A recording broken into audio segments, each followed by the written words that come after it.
Shadowboxing with Filthy and J-Dog. Hey, it switched over. Yeah, my audio wasn't on. Look at that. Love that. Welcome to Shadowboxing Season 2, Episode 9, at long last. Boy, we are recording this one live, so if you are... Oh, and speaking of, I am going to add, really quickly, the chat box. I had already done this. Yeah, use that one. Yeah, see, yeah. There we go. Okay, so chat box is on. Should be active. If people chat, it should just pop up. So that way, if you are watching the VOD, you'll be able to see what people were saying and thus understand why we're responding to people. Once again, well, not once again, but for the first time so far, my name is J-Dog. I'm joined by my best friend and constant co-host, Filthy Hands. Filthy, how you doing? I'm doing great, man. I'm glad to be back with you recording this. God, I'm finally glad we just got it working because that shit was fucking stupid. So for everybody that wants to know like why the fucking shit wasn't working, we couldn't get it to go live and record at the same time. The recording software was arguing with something else on both our computers. So what it was is we had instant replay for Shadow Play on. So we had to cut that off, and then OBS was like, okay, it'll work now. Yeah. Still, I'm switching OBSs tomorrow. I'm gonna check out that OBS that Shane recommended because, like, every time I log into this OBS, something is resized. A camera doesn't work. I logged in yesterday, dude. I streamed DayZ. I go to stream a Madden game, switch over to my PS5 one, and everything is shrunk. Yeah. Up into the corner. So I had to sit here and fucking resize everything again, and I'm just like, this is fucking infuriating. Yeah, it messed up. It resized my this is the best part. It resized my camera for one of the scenes, and the best part was it was not possible for me to like adjust the size to fit the frame that it was in. It just that's why you'll notice if you watch my streams, it's not framed anymore. It's just an open frame without borders because it just stopped fitting it. So that's wonderful. I'm about there too. Yeah, I'm out there too. Like I said, I'm switching OBSs tomorrow. So here, yeah, I want to do that, but like I've got enough time invested into having the scenes set up the way that I like them and with the themes and everything that it makes it. Me too, till they resize themselves. Well, true. That's a fair point. Like, yeah. Well, in any case, people come here for a podcast about Madden. They don't come here to hear us bitch about Streamlabs. Although that's like my favorite pastime is bitching about things. It's not Joel bitching about EA. It's Scott bitching about Streamlabs. Yeah, there you go. The hills that will die on. Fuck that OBS. All right. Anyways. Okay, so we are here to talk about Shadowboxing. Obviously, the league. We are a good way through the season. I think things are kind of starting to get clear in terms of the playoff picture, what we can expect there, or maybe not clear so much as a little more defined. As we hit just, I think it's the halfway point in the season. A good sort of barometer for what we should expect going forward out of different teams, users, and things like that. I think tonight we're gonna go with the tried and true formula. We'll talk about the divisions, take a look at that, and then if we've got the time, we'll also take a look at the awards and things like that, since those should be fresh. Those are live, right? Yeah, those should be. They should be this week. Yeah, I don't think they were the last time. There we go. An edible meme says, "Been waiting for this since we played, Filthy." Oh god, that was a fucking game right there. I had another one tonight, man. That was fucking back and forth. Yeah, you had a couple. You had some good games. All right, so we are. I wonder if I can set my chat box for that to stay just a little longer. I'm sure that I can.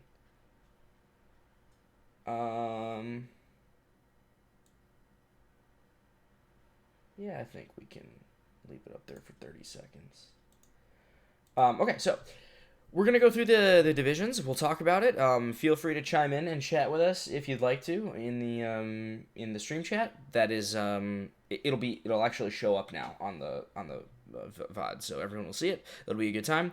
I guess before we get started, any fun new things that you want to talk about? Anything going on? Oh, not much, man. Fucking, my wife has been pregnant for a while now. So like, baby's coming fucking soon, so that's gonna happen quick. I don't know exactly when that's gonna be or how long. Like I'll be home for a couple of weeks there, so I'll be on top of my games. So that first couple of days is gonna be like, because I'm gonna be at the hospital and I won't have nothing. So kind of hoping that doesn't happen during the playoffs. I know that's selfish as shit, but that's just Right. kind of my hope right there. But no, outside of that, man, I don't really have much new going on. I just been busy, been working. Yep. Gotcha. Same. I don't really have a whole lot going on. I'm gonna be moving where I work. So like I'm going to a different. Oh, I don't think I told you this. They're gonna transfer me to a different restaurant that's like 20 minutes closer to where I Nice. live, and they get out a lot sooner at night. So whereas I'm normally expecting to get around between 12 a.m. and 1 a.m. on weekdays and 1 a.m. and 2 a.m. on weekends, I'm probably getting out closer to like between 11:30 and 12 during the week and 12:30 and 1 on the weekends. So, Nice. um, That's gonna make just life easier for you in yeah, general. it's going to Like, be a huge quality of life bump for me. And I'm yeah, and really it only excited for being that. 20 minutes away, that's gonna be awesome, dude. Because I know Yeah. you've been driving a long distance, and like, dude, you be hitting me up at like 2:30 in the morning, like, hey, Yeah. if you're still up, do you want to play some Warzone? And I'm like, fucking out, dude. Yeah.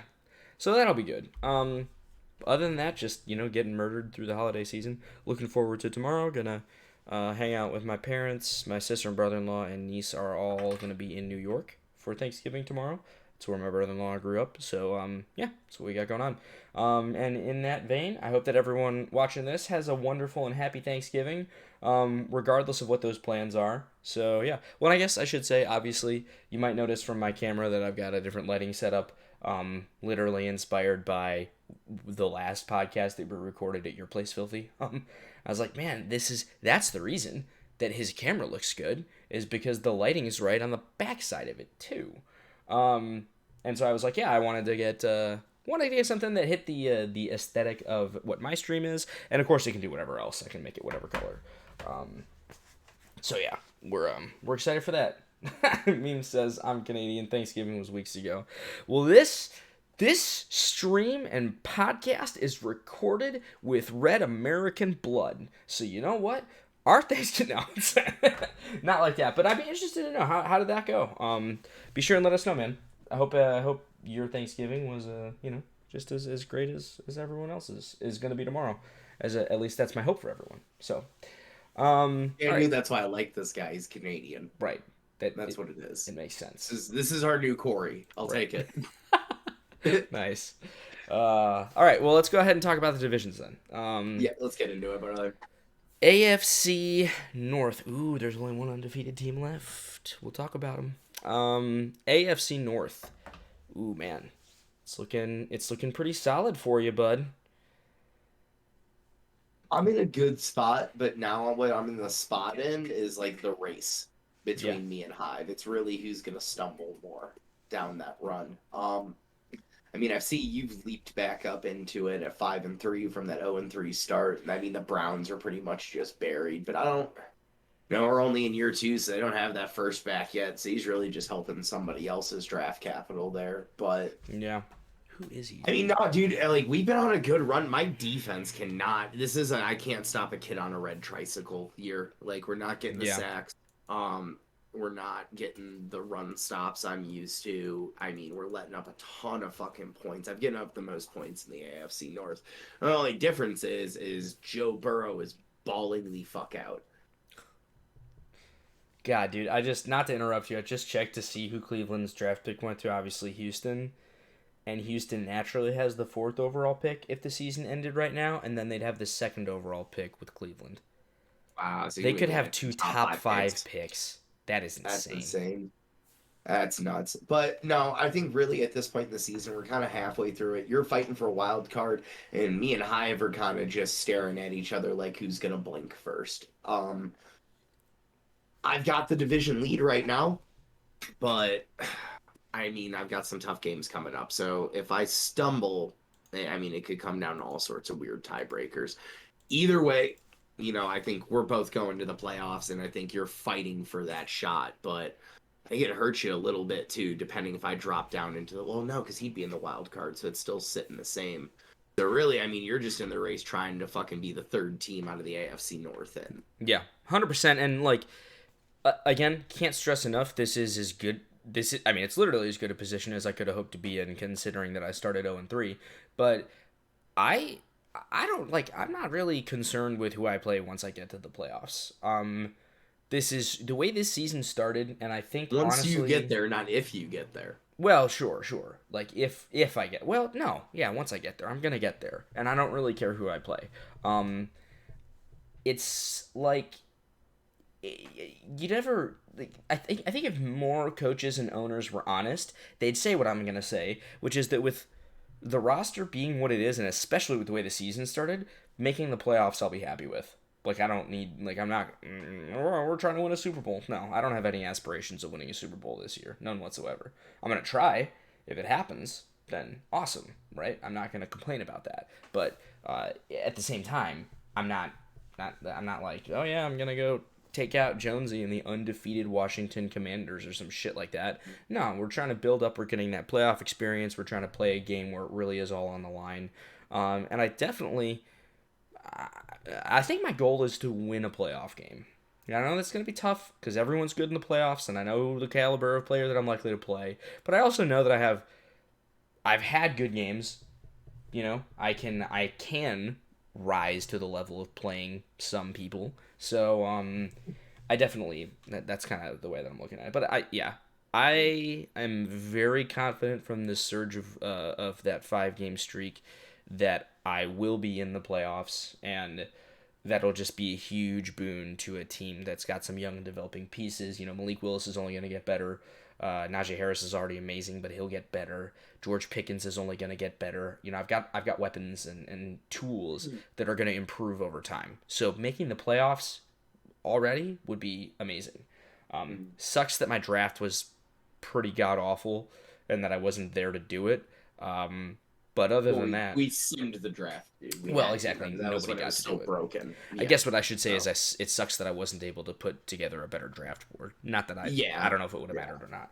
But anyways, one thing I do want to bring up real quick, because I had to dive into this number because I wanted to see, because my defense has been so bad.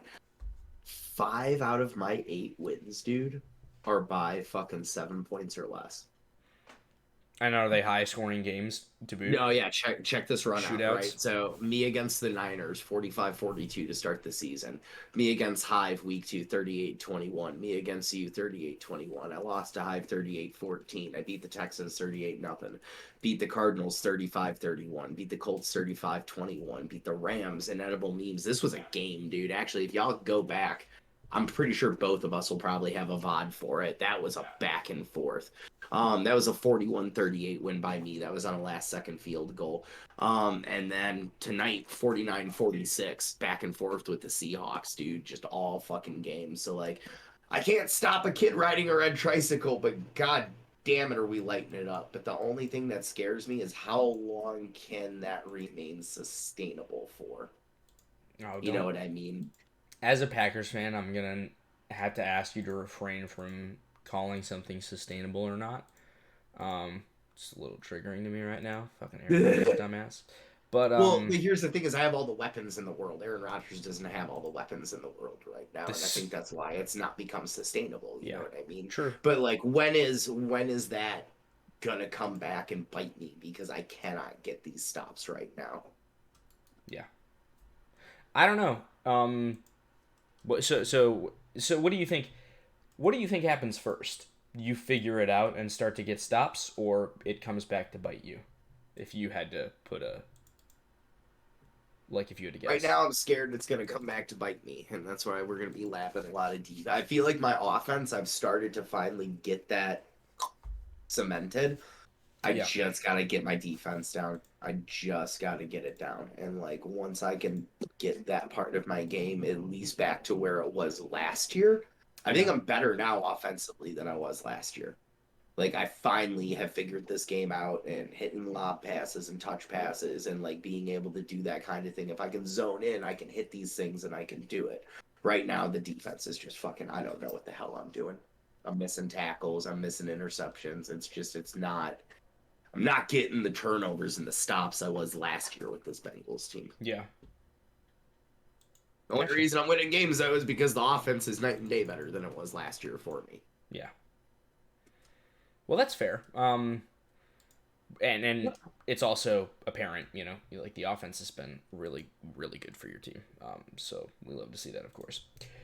Just catching up with chat a little bit. Yep. Memes from Vancouver Island on the West Coast. Always. Oh, yeah.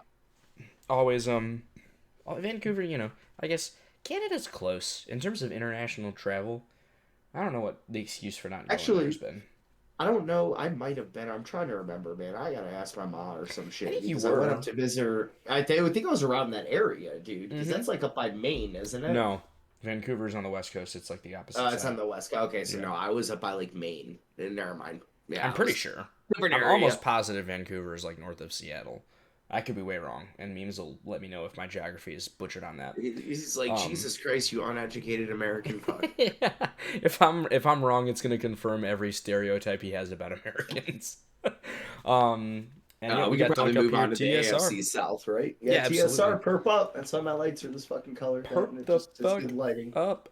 Yeah, you know what? I should probably do that too, but not now. Because the lighting's good. It's working. Leave it. You leave that.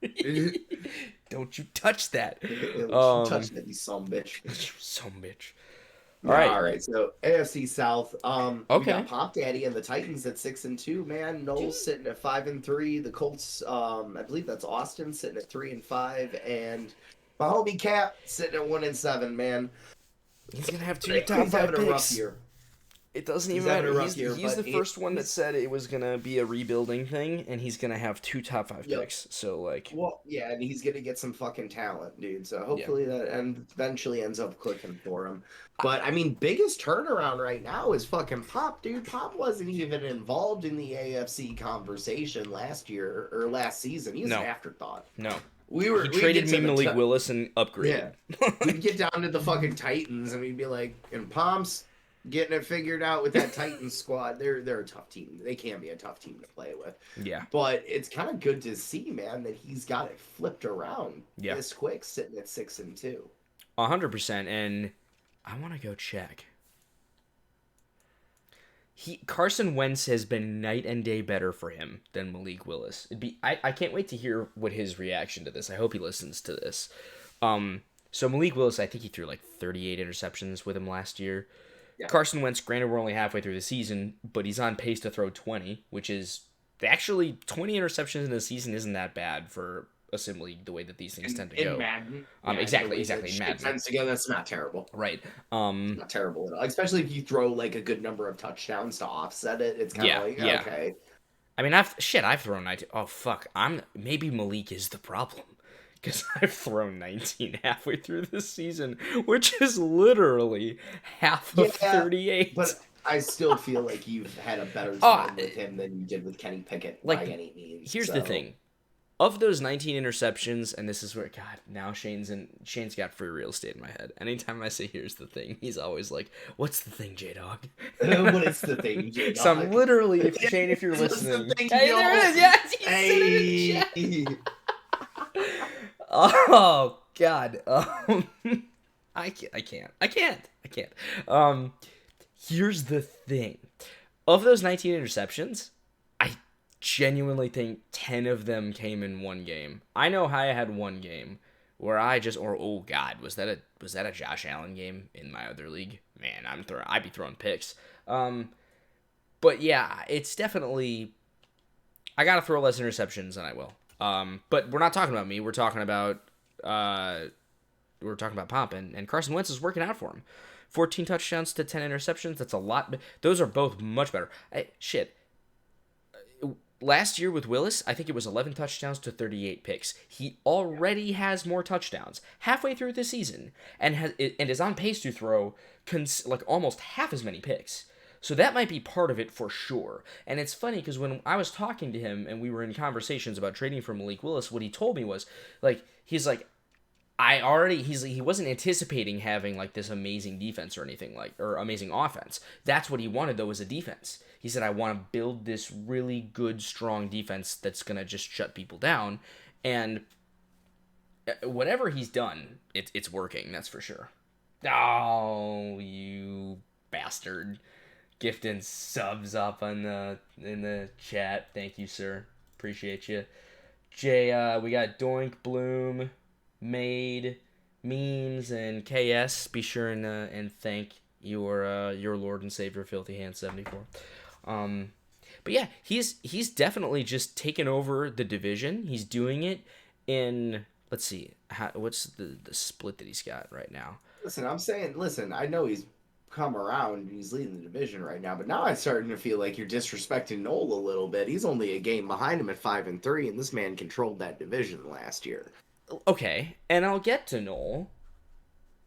But if I am disrespecting Noel at all, it's first of all not like intentional, but also it's what you get when you started 4-0 and you've gone 1-3 since then, and someone else has usurped you at the top of the division, you know? So that's, if anything, that's where that's coming from. But, we haven't even talked about Noel yet. Pomp has the number 1 offense in that division and the second best defense. So, honestly, like, that's what you're doing is he's scoring more points than... Oh, this is so stupid. This is something that Madden, RIP, would have said. He's scoring more points than everybody else, and he's giving up almost fewer points than everybody else. I will say, dude, one of the coolest things, that I have a picture on my phone, and I'll probably actually post it in the chat later, and one of the things I made sure I took a picture of, inside the Raiders Stadium, which I got to tour because my wife is fucking awesome, when I was out in Vegas, and she bought us, like, a premium tour and shit, is they have, like, a whole, like, row of plaques for all the Hall of Fame players, coaches, broadcasters that have ever been involved with the Raiders, because it's once a Raider, always a Raider. Mm-hmm. And I do have a picture of one, and it was cool to just sit there and stare at it for a second, and it was Madden's. And it was like, I took a minute to explain to my wife why I was like so just like, wow, looking at that. I was like, baby, not only was he like the greatest, coach, one of the arguably greatest coaches in football history, he like made sure Madden was 11 on 11. Like, he wouldn't put his name on it unless simulation style fucking football. And we wouldn't have this game, as flawed as it can be, without John Madden's fucking influence. So real quick, RIP coach. I know it's, he passed a little bit ago, but we wouldn't be sitting here talking about this fucking game right now, dude, if it was not for John Madden. 100%. All right, I gotta grab a drink. You're the one that wanted to talk about Noel. He's being disrespected, apparently. Like I said, I don't think it's disrespect, but I also said, hey, the man started 4-0. He's gone 1-3 since then. Apparently 0-3 until he won last week. So 5-3 is not a bad record. 5-3 record holders, raise your hand. Yeah, we're still in the playoff hunt. Woo! But like, honestly, honestly, okay. Since he started 4-0. Pompa's taken over, so it's no disrespect to Noel, but if he wants us to be gushing over his performances, he's got to take that throne back. That's all there is to it. But I'm gonna grab a drink. You go ahead and take it from here. Yep. So, all right, I think Noel. I mean, I get it. We're buffing up Pomp here, and it makes complete sense because, like, I think the man won all of 2 to 3 games last year, but I think it's a huge disrespect to Noel how, far off kilter J-Dogs go in here. Like, Pomp's just going to run this division. I mean, the man won it last year. What did he go? Like 13-4, 12-5, something like that. So while I think Pomp's much improved, and I feel that Noel's kind of like been on a downward trend, he has got it turned around this week. He's on a 1-game winning streak, and he's not out of it by any fucking means. And he's right in the thick of the AFC wildcard. But it would not surprise me. And honestly, I'll stand on top of this hill. Oh no, Noel's gonna come back, man, and he's gonna win the AFC South, hands down. There's no question in my mind. Pomp's gonna start tripping up. He's gonna run into my Bengals in a little bit, I believe. What week's that gonna happen in? Well, he's got to play me too, and obviously I'm very hungry. I think he and I play in like one of the last weeks, but let's bring up his schedule real quick. Yeah. Who does Pomp have left? So he plays Noel this week. That'll be huge for obvious reasons. They have already played, and he did lose. Yeah, and he lost 21-10 the last time they played. Yeah. Well, and he also he's got a lot of force wins, which is not his fault, but it's hard to tell. The big thing is going to be the game that's coming up this week. Oh, I see how some of these have happened too. Like, it's just lost the Browns user in that week, lost this person in that week, Oh, this yeah, person yeah. in that week. So And it's that's not his kind of fault. like he's just that's the hand he's been getting dealt with. Okay, that makes this a little easier. It's gonna go to fucking null. Well, they play, and then he does have to play Doc with the Saints. And then he plays The whole Austin. team just got him this week, by the way. What now? Eames beat Doc this week, 31-10. Who did? Or 31-21, not 31-10. That's a disrespect as fuck, Doc. My bad. 31-21. See how quickly you rolled that back? Like, my bad, my Yeah, bad. because that motherfucker smoked me 29-0 last time we played. I ain't trying to get my feelings hurt again. You don't want to hurt his feelings so that he doesn't have to hurt yours. Yeah, exactly. So I'm sitting in my garage smoking a bowl after a game, like, why the fuck do I play this shit? God, every single week we do something because I was just about to be like, yeah, Doc is one of those users that you play him, and afterwards you're asking some existential fucking questions. For real, bro. Like sitting out in my garage, like, man, do I really need to devote my free time to Madden? Yeah, I do. You're I'm not doing the going math, anywhere. and you're Like, just like, games take about an hour, days last 24 hours. How much of my life am I giving up? But yeah, I don't care. I ain't going nowhere. But I think we can move on from the South. Why don't you take it on to the next division? Well, I grabbed myself some beer that I actually forgot I had right here. this is so strange because I thought that they made it so that you always play a team in your division at the end of the year. In fact, I know the NFL did that. Madden didn't seem to care because Pop's last 2 games are against Hive and me, which makes no sense. Like his last divisional game is in week 16. That's crazy. But in any case, just to round out the rest of the AFC South briefly here, the Colts and Texans. Those are they're tough teams right now. You know, it's like, what are you really going to do? Especially with the Texans, they're so devoid of talent. The good news is they're going to get a whole lot of help. They should have, I keep on saying 2 top 5 picks. That's where they'd be right now. Obviously, that can change, and it might change. But what I don't think is going to change is that they're going to be 2 top 10 picks for sure. And having 2 top 10 picks is obviously going to be a really big deal. So yeah, that's what the Texans have going on, and the Colts sort of a similar situation, except that they don't have the draft capital. But you're really expecting to see that team level up over time, and of course, when you've got a weapon like Jonathan Taylor, like one of the best running backs in the game, so you can't ignore that. The AFC East.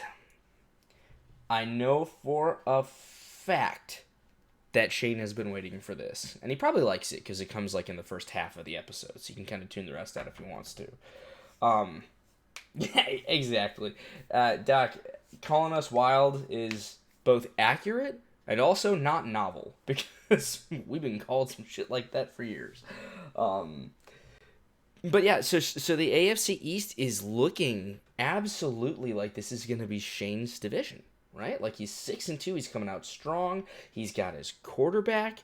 He just got his running back, his I think it's tuned as a rookie, to superstar today. So he's looking good. Had a solid win today. He beat Doink convincingly. Like that was not a close game. And I guess the only person really that he's got to worry about now is Noobs, who's been, he got Noobs last time, but it's a well noted history that Noobs has basically just like taken that man's lunch money. I speak in jest, of course. That man's lunch money, Jesus fucking Christ. But no, it's. I mean, no, Shane did score a convincing win today, yo. Just last season. No, Shane's kid scored a convincing win today, yo, and like he's got that Dolphins team rolling, G. Like they're playing really good football. I know he screamed it all last year. Tua was the problem. Tua was the problem. Tua was the problem. Tua might have been a goddamn problem. Might have been.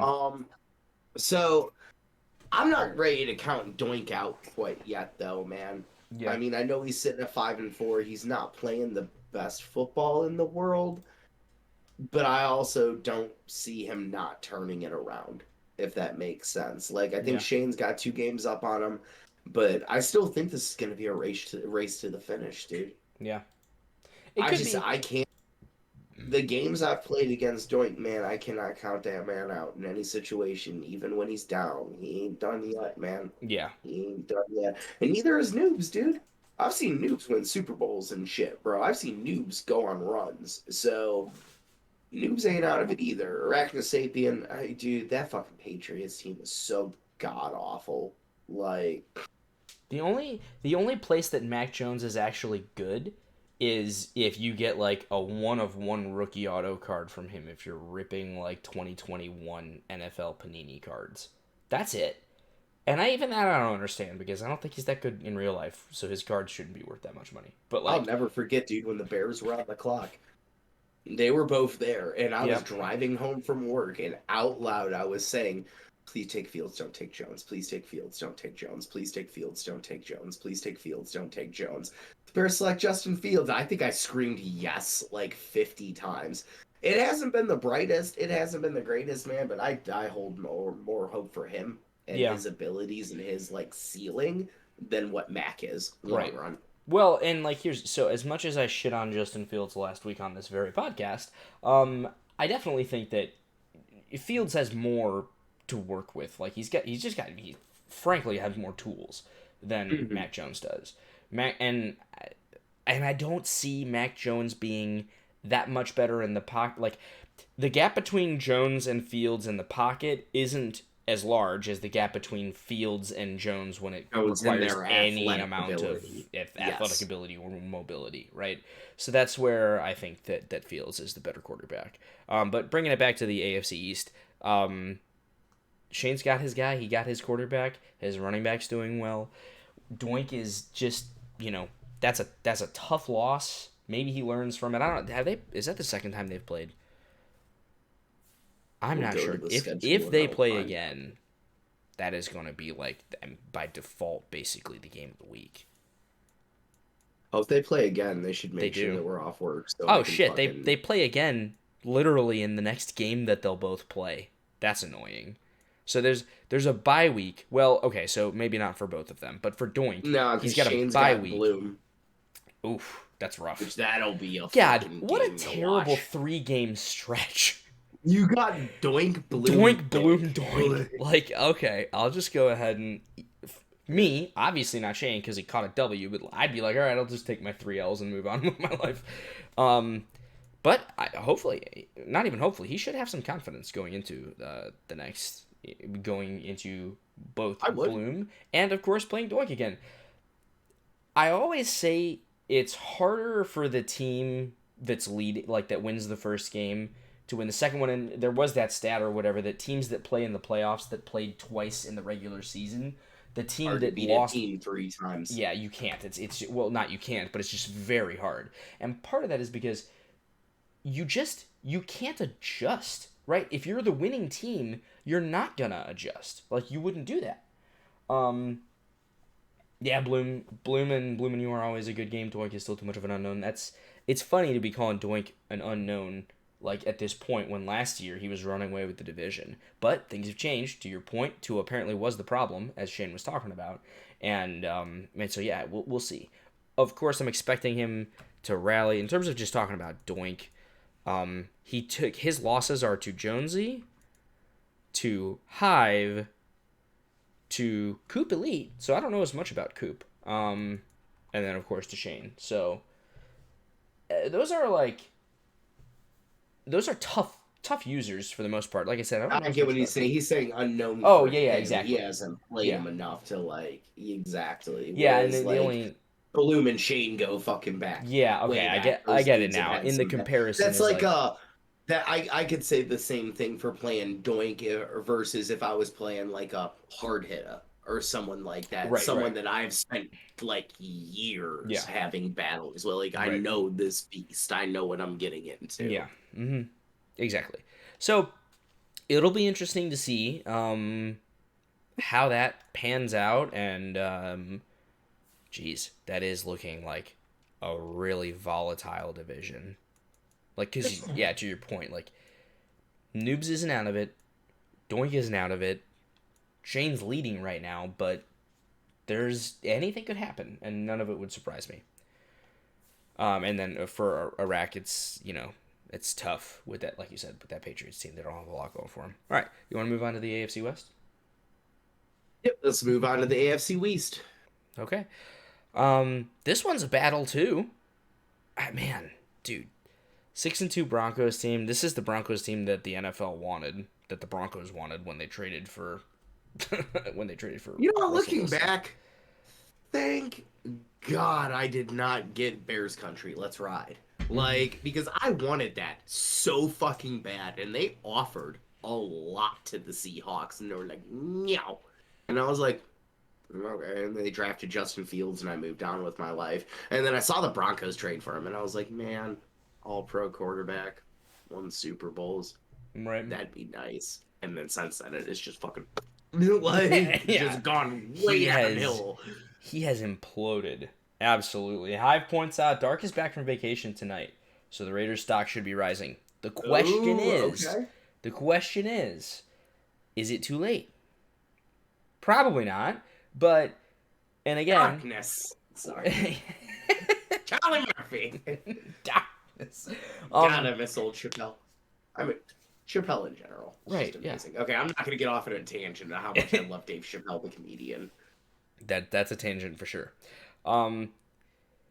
But so it's sort of the same thing from when I was confident that there was still hope for my season when I was 0-3. 2-5 is, regardless, obviously it's not his fault. When you're gone. But like, that's a rough hole to dig out of, especially when you're looking at it's gonna be hard to win your division from 3 games back halfway through the season. Yeah, but Darkness is the caliber of player that can pull that off. He really is, dude. He's good. He knows football. He is, but your margin for error is just so low. And I don't think the people that are above him are bad either. So it's like, yeah, man. I remember in a league last year, I inherited a Chiefs team in that position year 1, though, and then I ended up running it out and winning that division. So, like, yeah. Darkness is that kind of guy, man, where, like, I don't think he's out of shit yet. Rage and Elizabeth Warren are pretty good users. Oh, goddamn. No, Rage is a good user, man. That's one of the things I like about Rage is tough comp. Yeah. Rage is tough comp. E. Warren, I don't know too much about, but, like, I mean, he's 6-2, so you can't just... I feel like we've completely disrespected those two, because we skipped right to Darkness. Chat was like, Dark's back, and we were all like, oh, fuck, Dark's back! It's like that meme where everyone's like, eh! No, for real, though, dude, like... No, but right now, like, let's put some respect on his name. E. Warren's playing great with that Broncos team. They're sitting at 6-2. Rage is playing great, dude. He's on a 4-game win streak. He inherited that team at 1-3, and he is fucking run off games after. That's Rage. Rage is good. So it doesn't surprise me to see they're sitting at 1-2. But now that Dark's back, man, I mean, I'm gonna be sitting here with bated breath. I want to see if he goes on a run. You're going to be watching some of these games a little bit closer, huh? Yeah. Maybe see what we got going on. And then, of course, we don't want any disrespect at all. We got to talk about everybody. Seals is off to a rough start to the season as well. Did catch a win, though. So, that Chargers team, it's tough to say. You certainly feel like they've got the weapons, but it just hasn't. Those things where, like, I feel like it's the same thing with them in real life, dude. They're so good on paper, but like they just don't win games. Like, and like, I mean, I feel like ESPN is like putting Justin Herbert on this fucking pedestal, dude, and like. I swear to God, they'll find any stat they can with that kid. Like, he's the only person to throw a touchdown on 3rd and 2.5 from the right hash mark at 2:50 left in the 3rd quarter on Thursday Night Football this fucking year. Like, and they're just that's a fucking impressive stat right there, all right? All right. I've always said, like, if you are the only of anything, that's usually impressive. In ways that people don't talk about, right? How often is it that you find something that is truly novel Like, it's rare. So, yeah, that's cherry picking the shit up out of a stat, but, like, it happens. Yeah, Seals did make the playoffs last year, and Doink, I'm not discounting that at all. I'm just saying, it doesn't look like he's making the playoffs this year, right? Just to be brutally honest. And, again, not impossible, certainly not, but he's got a lot of digging to do for the same reason that I said that Darkness has a lot of digging to do. And if you're asking me to pick one of these 2 and 5 teams to make the playoffs this year, I'm gonna take Darkness over Seals. That's where I'm at. So, again, no disrespect, Seals can do some damage, but he hasn't yet this year, and he's really got to turn it around if he plans to. But yeah, I feel like that's the West. That's the West in a nutshell, man. Excuse me. It's E Warren, it's Rage, and then it's Dark back from vacation. So let's see if, dude, he's the concept master. Seriously, I'm in a Discord with him, and I got to sit down and actually do this one of these nights. But he likes to watch the all 22s. I don't know if you know what that is, where they break everything down, dude. And honestly, Joel, that translates to this game so well. Like, if you want to really learn some shit, man, I'd watch some all 22s if you're bored one night, dude, and drink a beer. Because it's about, like, what we were talking about last night. Remember with run blocking schemes? Yeah. Where I was explaining to you what I remembered about zone blocking schemes versus power blocking schemes and how they actually operate. That's within this game. Yeah. So, like, if you can understand those concepts really well, you can read it. The concept is there. Whether the guards are programmed to actually block somebody after they pull or not is a little bit debatable. I get guards to block all the time. You have to be patient and lay off that R2. I do. Dude, fuck you. I haven't. No. I have not been the R2 abuser as much this year. There's no R2 abuse. It's R2 fucks you. Right. No, dude, no. That's what I'm saying. Like, I don't do it until you're through the hole. But I can't. What am I going to do if a guy pulls and then just doesn't block? Like, you got to follow your blocks, right? Listen, I'm going to tell you, sometimes in real life, Joel, it doesn't always work too. Yeah. Well, it's different. If a guy just gets beat, it's like, well, whatever, that sucks. I mean, dude, my junior year, we were a power run scheme. We switched halfway through the year to a zone blocking scheme because we just didn't have the guys to run it right. We had the guys to run a zone blocking scheme, and that's when we went on that tear, dude, and went all the way to the fucking quarterfinals. We legit, dude, 4 games into our season was like, this power scheme is not fucking working. And our coaches scrapped it and fucking installed a zone blocking scheme. And, like, it was like a night and day. Our running backs started getting holes, started getting free, and it was so, like, I think that's a lot of it. You do have to look at your guys and, like, what they're good at too. If you have an agile guard, he's gonna suck at doing that. If you have a power guard, he's probably gonna be better at it. So you gotta look at what you have on your team and base your scheme off of what you have, or this shit's not gonna fucking work. They have their numbers in this game for a fucking reason. So if you don't have guards that are capable of power blocking, then you should not be consistently running power plays because they're not going to pick the shit up. If you have an agile O-line, you should be running zone blocking concepts. If you have a power O-line, you should be running power concepts. If you have an all-around good O-line, you can do whatever the fuck you want. Yeah, which I don't have. And the problem is, I think Filthy's hill to die on. That was Filthy's hill to die on. Jesus Christ. I don't think and frankly most players have an O-line that's as, like, good at one thing or the other. I think for most of us it's kind of like the hodgepodge of, like, the best overall people you can get. But either way, yes, you're completely correct. And again, if I bitch about somebody not blocking somebody, it's not that they try. It's like you are just staring at a guy and all you have to do is put your arms out and you'll affect the play.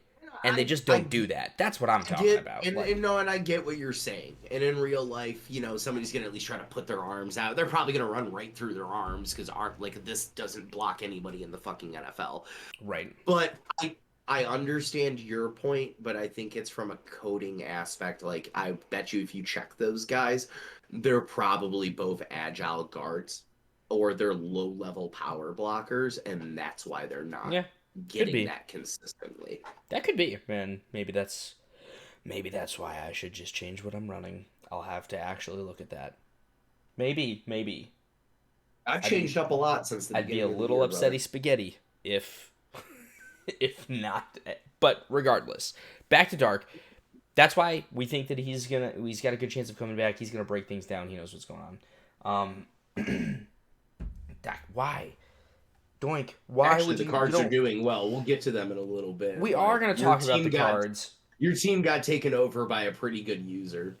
Oh, never mind. They're 2-6. We're gonna backtrack Oh my that. god! I thought he was doing so much better. He's just lost 4 in a row. Yeah. Oof. So, Smooth, Boot in fucking mouth. That's my boy. He's usually a lot better than that. we've got a well. Actually, it's not been a rule, but I think I'm just gonna make it a rule now.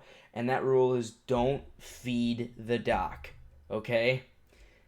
And what I mean when I say that is you can't feed in to his aggressive obsession with the Cardinals. Like, just don't. Just don't I'm do a it. grabby beer. Why Don't- don't you take off the NFC? Don't feed the doc. All right. Not Jace moved. Packers, Lions, Vikings, Bears. It's double rice with the Packers.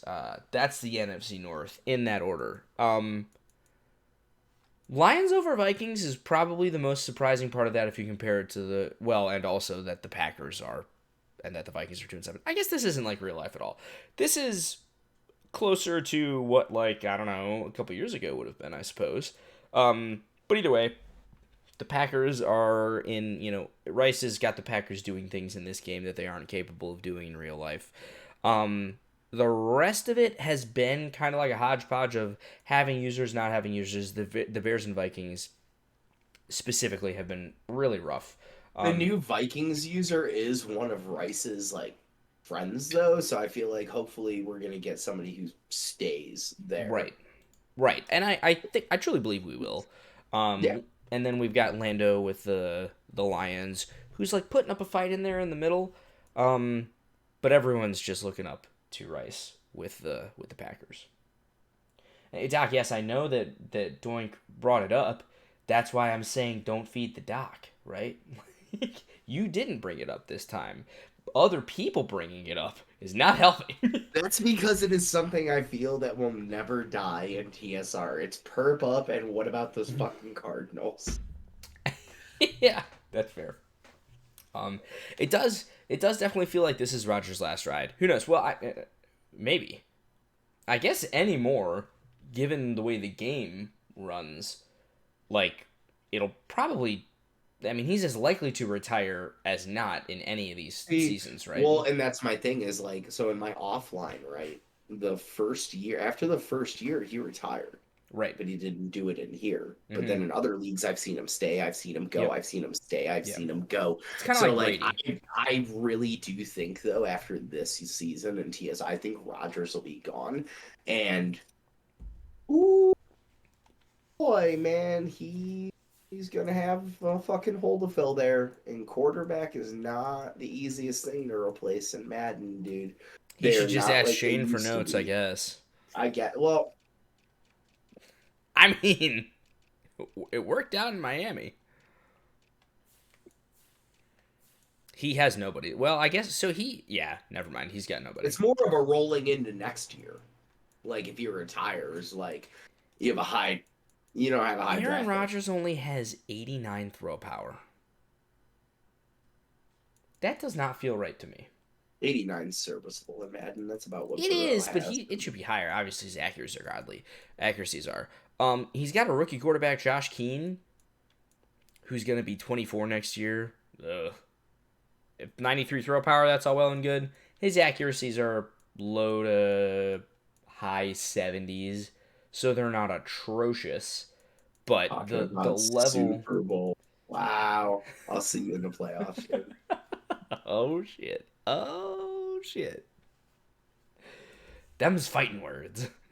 But bring it back, Josh Keane might not be the worst quarterback ever, but it's going to be just so noticeably worse than playing with Aaron Rodgers. So I don't know if he's going to draft somebody else, make a trade for a different quarterback. I don't know what's going to happen in Green Bay, assuming Rodgers retires. But whatever it is that happens is not going to be pretty. And yeah, so that's kind of, the NFC North, it's Aaron Rodgers and co. and or the Green Bay Packers and co. I guess Aaron Jones is obviously ridiculously good in this game too. But yeah, do you have any other thoughts on the North? Nah, man, I really think it's Rice's division. I know Lando's kind of hanging in there tight at 4-3. He's only a game back, but I still don't think that Lions team is quite ready yet. Now, it's also like my next game up, so he might make me eat those words here pretty quick. But we'll see what ends up happening. Yeah. I really think, though, Rice has got it controlled. Yeah, I agree. Probably, so far, it's probably the most like locked down division I think that we've covered. If you want to call it that in Jinxon, but I think we can go ahead and move on to the NFC South. Ooh, buddy. So Doc is sitting there at 6-2 with the Saints. He lost a game recently. Obviously, I knew he'd lost one. He lost last week. What was that about? I'm sure Doc is in here. I'm sure he could tell us what happened. But we're going to look. He lost to the Rams. He played the Rams, Sergeant Raw Dog, and lost. He outgained him in yards. Oh, man, he got shut out in the second half. Actually, he got shut out in 3 quarters. He put up all 21 points in quarter number 2. Doc is going to go ahead and just throw Jameis under the bus. Yeah, looking at offensive yards, oh God, 7 turnovers. Oh no. Yikes. Well, what can you do, right? It's a classic Jameis game. I'm sure Shane understands what you're saying when you're throwing your quarterback under the bus because you just can't do anything about him, right? 6 interceptions and a fumble. Yeah. That'll do it. That'll lose you a game. But in any case, 6-2, obviously, we all, this podcast knows good and damn well how we feel about Doc. He's a solid user. It's fun to watch him just break down a game, and it's fun to watch him go to work. But at the same time, he just lost, and the Falcons are on a 2-game win streak. They're just a game behind. They're lurking. And what? Memes is like, hey, let's give some credit where it's due. Exactly. No, I'm gonna give Memes the credit, man, because that's a good user, and yeah, sometimes your quarterback sells and you have a bad game, but this man just went toe to toe with me too. Right. Not bad, and I feel like he has a team. I say this every fucking week. The Rams have a couple of players and nothing else, dude. And I know Evans fucking leveled them up a little bit while he was here, but I wouldn't sleep on Memes, dude. I think he's gonna be somebody that's gonna make some fucking noise in this league, dude. Yeah. He had me spinning on defense, and a lot of people have had me spinning on defense this year. The only reason now I remember this game, the only reason I fucking beat him was because of his quarterback selling on an interception that sent me up to a field goal. Oh, the new guy Winekill is saying it's his division now, though. All right. I like that. I remember too. I remember Wine from Primer, man. He got some confidence in him, so it'd be interesting to see what you do with them Falcons over there, man. You got set up well. They're off hot. You're only a game behind Doc, so you think you're going to catch them, or how's that going to go down? Oh, and this is beautiful. They haven't played yet. So he's only a game back, and they've got 2 games against each other in weeks 13 and 17. Doc, sir. Oh, man. Sir. This is where I need it a cut into Civil War. This is a goddamn Wendy's parking lot. I just need pictures of Doc on one side and Wine on the other, and we'll just Photoshop them over Iron Man and Captain America. Just TSR, AFC South, Civil War. That's way too many words. But still, I love the idea. This is great. Wine respectfully. Oh, man. Respectfully. You can't come up here and say respectfully when you tell another man you're taking his division. And that nothing about that is business. That is all personal. But well, jeez, that's gonna be amazing. I can't wait for those games. Yeah, exactly. Like you said earlier, like hopefully it was the rematch, Doink and Shane. But a lot of these games, dude, I'd love it if these were on days where we could like commentate. We talked about this before. Yeah. We but gotta find some people that can line up when we can commentate. Like the Mhm. Monday, Tuesday games. If we get a big primetime game coming up here soon, we should commentate that shit. Yeah, 100%. And I don't know. Oh shoot, don't. Let's see. Brief pause. Take 10 for station identification. This is where we need Shane in here. No, I'm gonna go see who's got to play this week. Oh, no, Well, I think in like we talked about this on last podcast when we were nerdy ass kids, like picking rebuild teams in this game or NCAA and passing the sticks back and forth on offense and defense.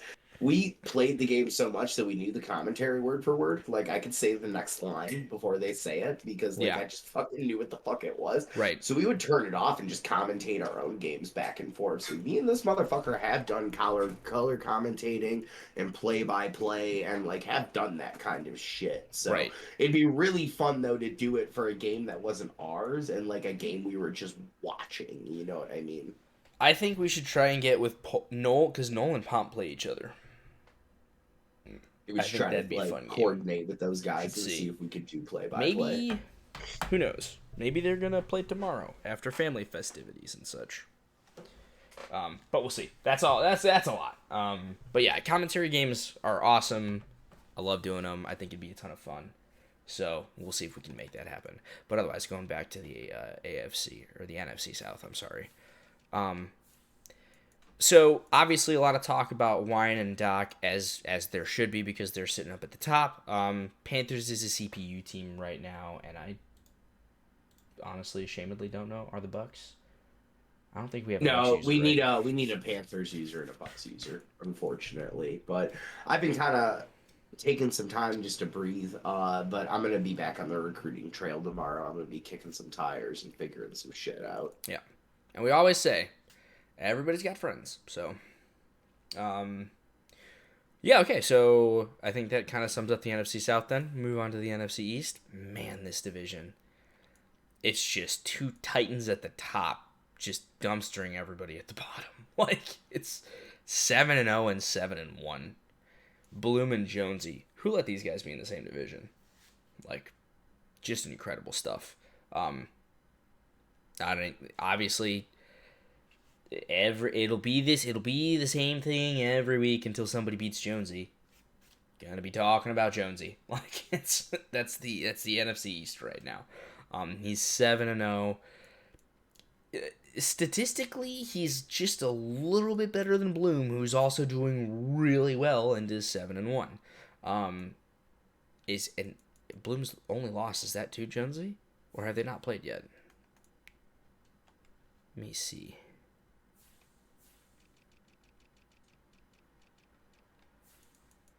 Yeah, his only loss was to Jonesy. They've played once. They will play again in week 15. So man, that's just been like, that's been a crazy battle between the two of them. They're doing it so cleanly that there's almost not much to say. They're both scoring a lot of points. Like, they're not giving up many points. Like it's clean offense, clean defense. Whereas like, but it's the difference in how they play, man. Because like we've talked about this, like Jonesy's the bigger over the top guy, where like Bloom moves it down the field on you. yeah, Now he gets a lot of turnovers too, but like they're both teams that are like just insanely hard to fucking stop, man.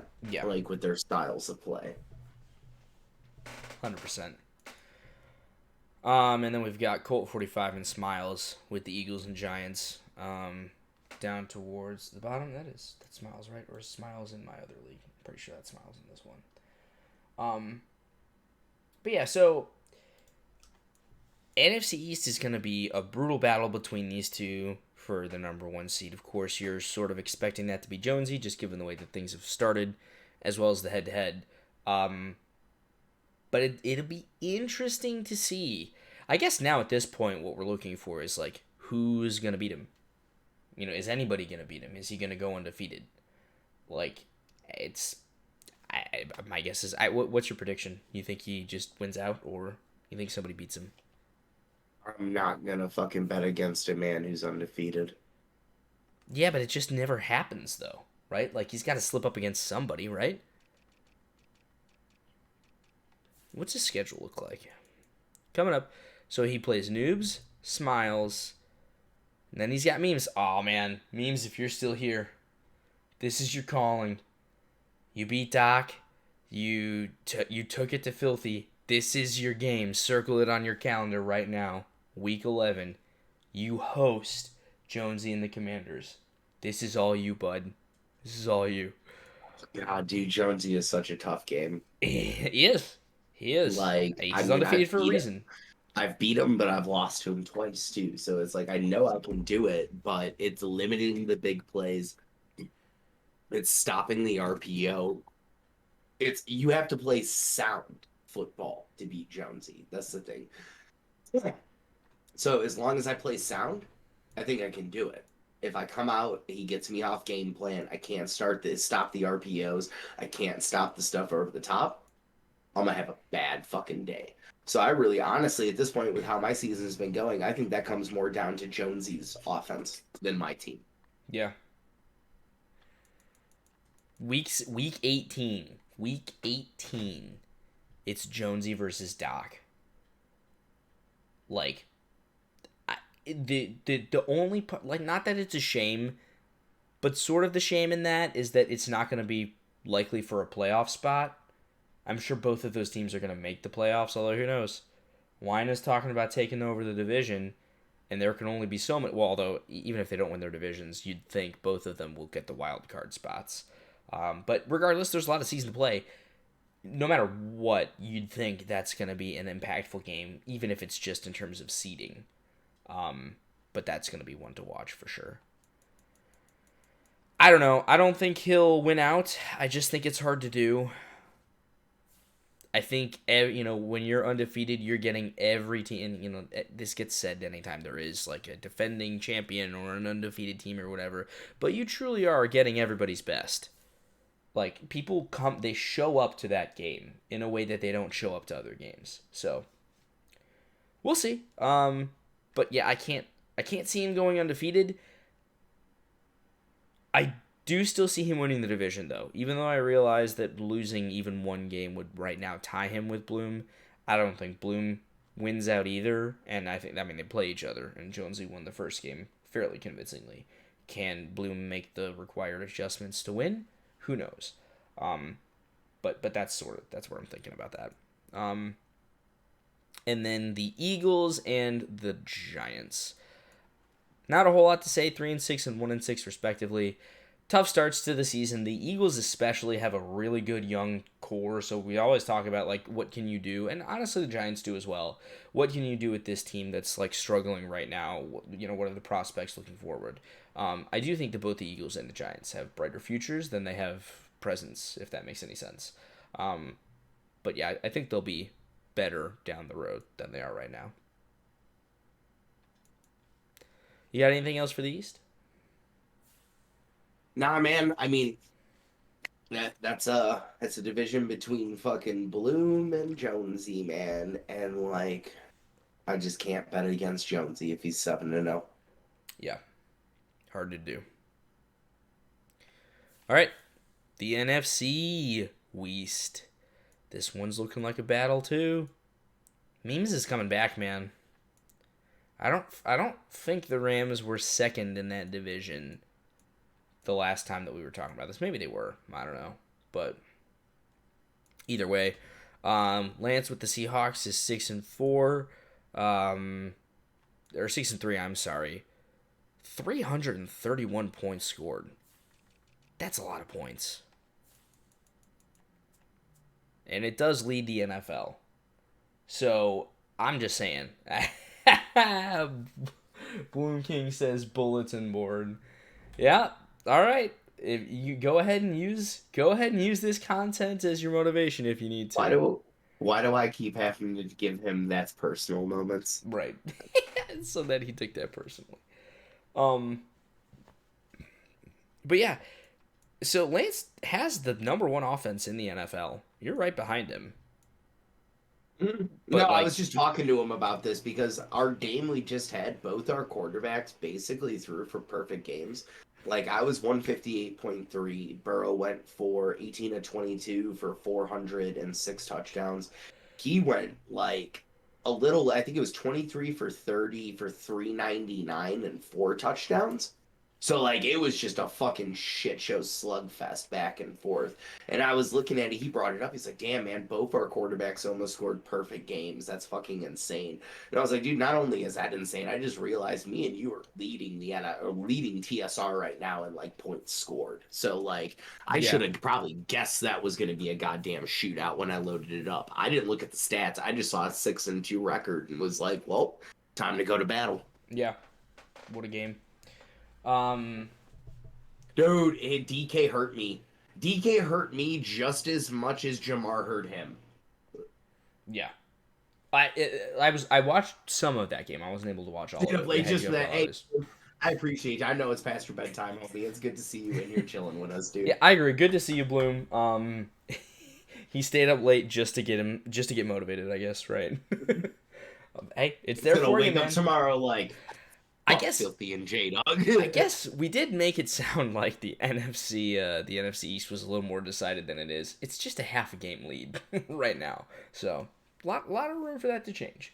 But yeah, moving to the West, yeah, it's like, dude, Lance has been balling out, but he did, he lost to you. Meme says even, hey. Yeah, I don't have a Ramsey memes. Sorry, didn't mean to fucking cut you off there, dude. If I had a Ramsey, trust me, like I would be putting them all over DK. Yeah. I even switched to Uzier to him. It wasn't fixing that problem, dude. DK just roasted my secondary all game. I was spotlighting him. Like from middle first quarter on, you watch my stream, I think I spotlighted him every single play. Yeah. It did not fucking matter. He would shuck my corner and then come free or like post routes. I mean, the first one he burned me on, he got me good. I was in a cover 2 and he ran a 4 verts and a 2x2. So he gave my safeties a choice between two guys and hit DK over the top. Like, great play. Yeah. But Bloom is apologizing in advance to Shane that he's got to take it out on him after the CPU game. That's going to be a game to watch. Shoot. That will be a game to watch. But to Memes' credit, the first time he played loss, it was a 42-4, Lance, the first time they played it was a 42-45 loss, so that's a field goal. His second game was a 35-31 win, so they're 1-1, and there's literally like 1 point difference in score in favor of Memes. So he's definitely had something, like, he's definitely had something going on well. Yeah, thanks for pointing that out. Yeah, the camera doesn't focus all the time. I don't even know what's wrong with it. I don't really care at this point. I'm just trying to move on with the podcast, to be honest. But yeah, thanks for pointing that out. I don't know why that is. It was a little bit better at first, but now it just kind of like falters again. If I go closer, or if I manipulate it with my hand or whatever, it focuses up and then it just loses it. So I gotta work on my lighting on that. But yeah. So honestly, like, it's man, is this just? Are we going to say that maybe the NFC West is Memes' division? Like, it seems disrespectful, but, like, he's got some momentum. He's been going toe-to-toe with and or beating, just straight up beating, a lot of these people.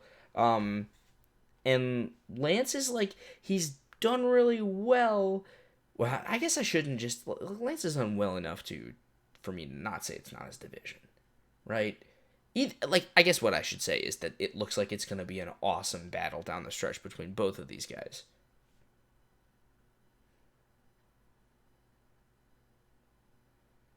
Yeah, you do keep telling me that, but I also feel like when I turn the light off, in fact, I've actually literally turned the light off. We'll do it here and you'll prove me wrong. But, like, I don't think that's actually helped. Like, it helps a little bit, but then I feel like it doesn't. Now, granted, maybe, like, the actual deciding factor will be that the lighting has changed overall in my room. Maybe that'll be it. Could be, certainly. We'll see. Hope that fixes it for sure. but I know that I used to turn it off and then like the camera wasn't focusing anyways. I'm not sure. In any case, hopefully that makes it better. Niners and Cardinals, like you pointed out, like you were about to hype up. It's finally, this is the moment. This is the moment that Dak has been waiting for. We're going to talk about the Cardinals. Unfortunately, it's a 2-6 team right now. They lost 4 in a row. So, like we had kind of talked about, that's just rough for Jay Cruz. It's a rough split that you know 4-game stretch that he's had. And I don't know if you have anything more that you wanted to say about the NFC West as a whole, or specifically because we didn't talk too much. Oh man, about I mean, just what I'm looking at, dude, is like Lance, dude. That offense is blistering, fucking hot, dude. He's been putting up fucking numbers, and he knows how to get the fucking ball for DK. Um, Memes, dude. He's played some tough people. He's had some back and forth, but like, I feel like he's playing way above what that roster's talent level is. I know they have like some X factors and some premium positions, but like, you look at the rest of the roster, it's fucking trash. Yeah. The Niners, he's just having a rough season, man. He's not putting up a lot of points. He's not playing like the worst defense, but he's not playing the best defense. He's playing the best defense in that fucking division, but Yeah. it's just not working out for him. And I really do believe my homie Jay Cruz of the Cardinals, dude, he has had some tough matchups and some tough things break his way. I know damn well he's better than that 2-6 record. Yeah, that's sort of just the way that it goes. But yeah, that seems like that wraps up the NFC West. Any final thoughts you have on the division as a whole? Yeah, apparently there's a ghost in the house. I don't know. And that's my fucking Could be. wife, by the way, Yeah. y'all. That just chimed in on that. Like, hi, baby. Could be a ghost. That's fucking. I Could looked be down. a I was like, ghost. could be a fucking ghost. I'm like, Rain. Oh, that's my wife.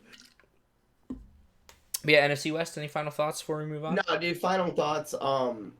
I think it's going to be a race to the finish between Memes and Lance. But I think with Lance, what he's doing with that Seahawks team, I think he's just going to end up taking that.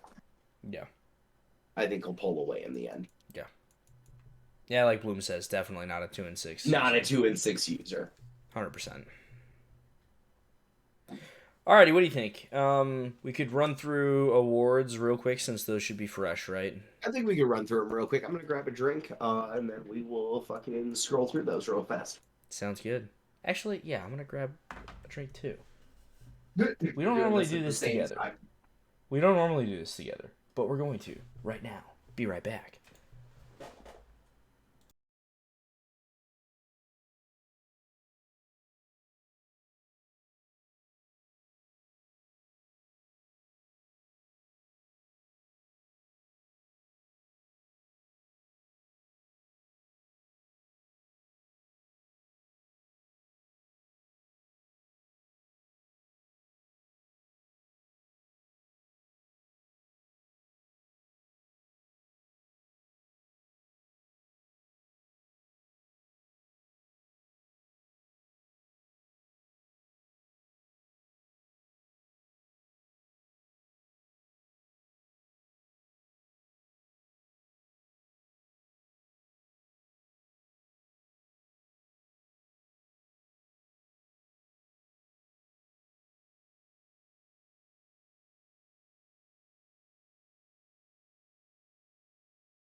Oops, that's the wrong. There we go. That's the stuff. Yeah. So the Be Right Back screen was which one of these do I want? Not that one. This one. we're gonna brighten up the light. See, then though, I'm so fucking white. Like, I think that's gonna help the focus, but I just like shine in ways that I don't want to on a camera. Um, let's see if I can tone it down just a little bit. All right. So we've talked about the divisions. We're gonna talk about the brand new. I think it's brand new. It used to be week 8 that they would announce current award winners, right? Yeah, but that was before the NFL switched to that extra week. Yeah. So that's when that changed. So it's 9 now, right? Yes, it is week 9 that those come out. Cooper Kupp got the player of the week last week. Good for him. Random little tidbit right there. Looking at you, memes, looking at you. Holy guacamole. We've got an interesting start for the MVP race, that's for sure. You there?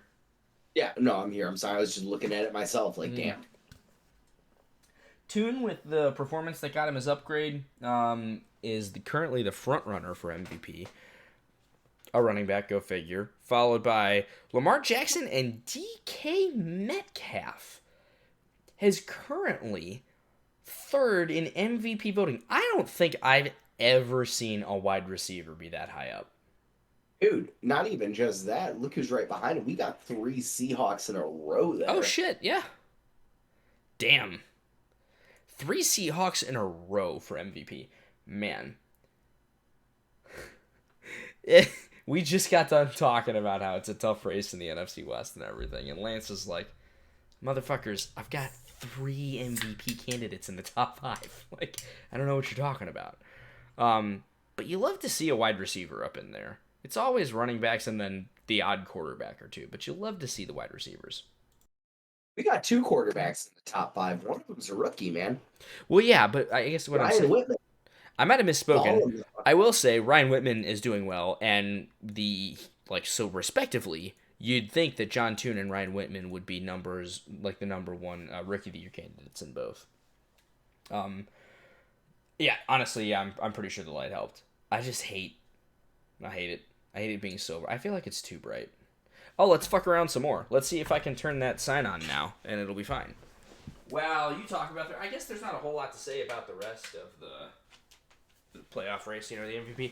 We kind of want to keep these things to the top 5 just so that it doesn't get a little obnoxious. But in any case, yeah, Ryan Whitman as a rookie quarterback is up there at the 5th spot. 71 overall. Interesting to see what happens. But yeah, it's... I don't even know. It's hard for me to say it's Toon's race to lose, because obviously he's off to the start, but there's a lot of season left. There, Lamar Jackson could have a few pop-off games where you're like, oh shit.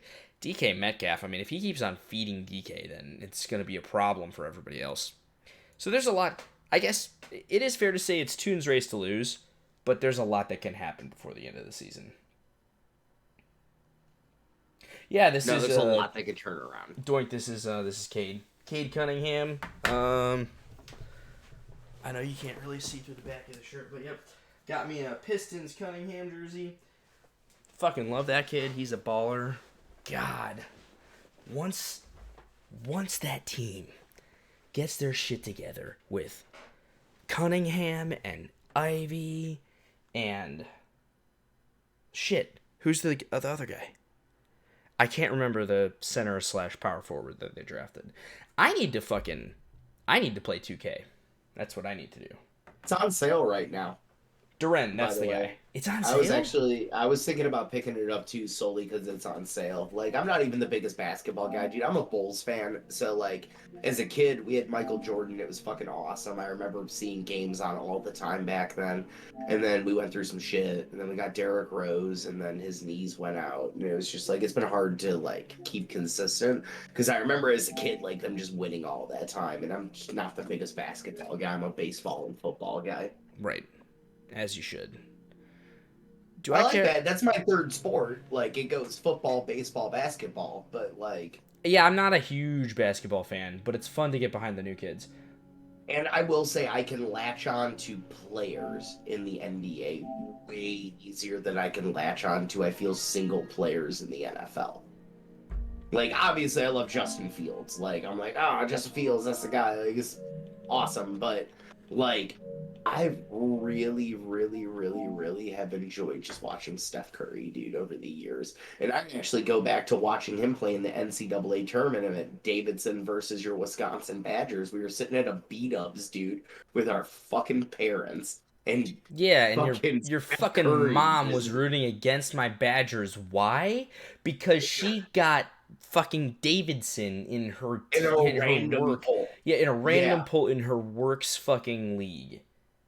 I was pissed, man.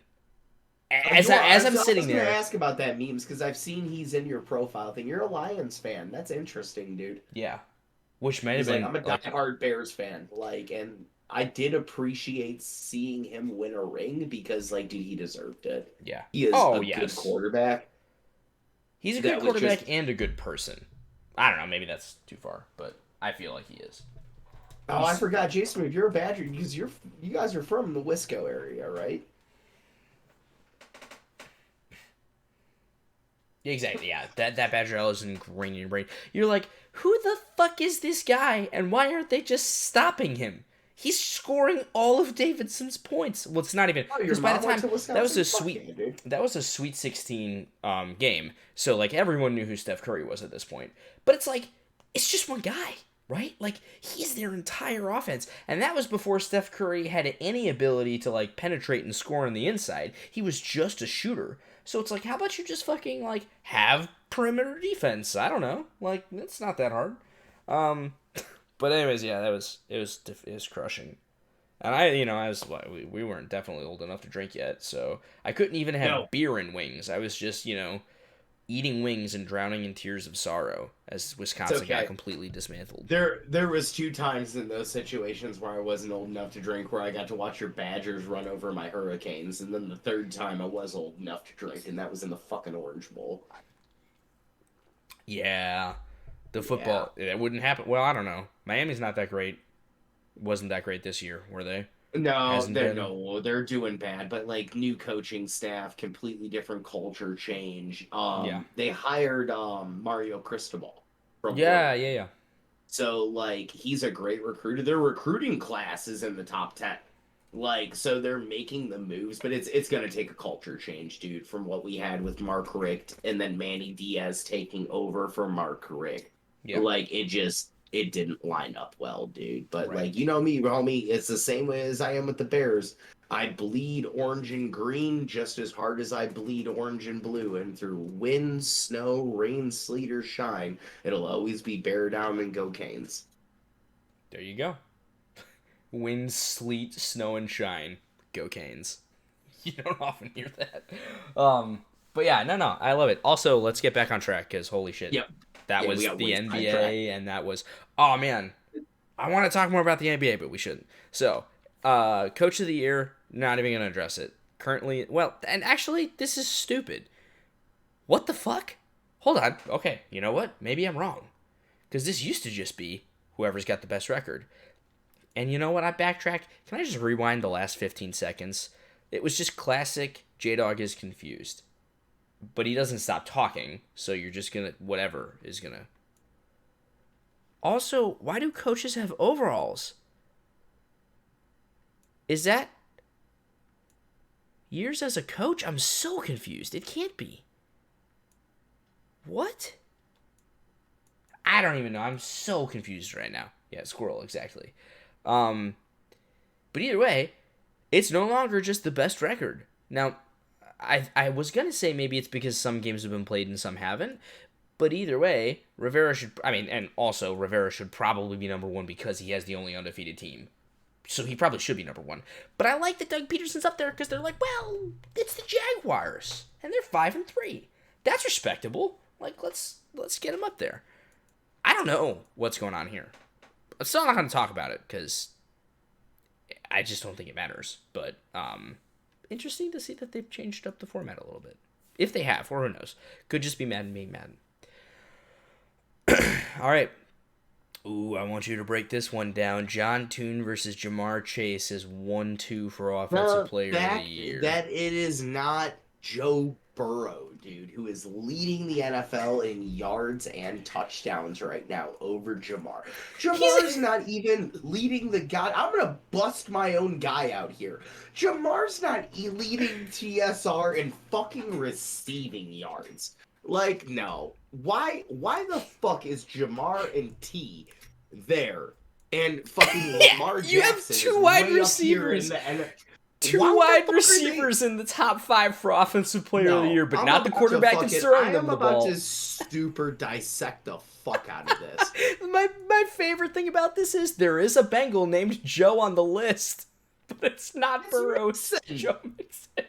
It's not even Burrow. Burrow, who leads the league in yards, is literally in the top 10. He leads the league in yards. He has he's leading for best quarterback though. Thrown. He's leading for best Russell quarterback. Wilson's behind him with 2,420. He has thrown 26 touchdowns to 16 interceptions. Okay, the interceptions are up there. I'm pretty sure like 6 or 7 of those were against Hive in one goddamn game. Burrow overrated.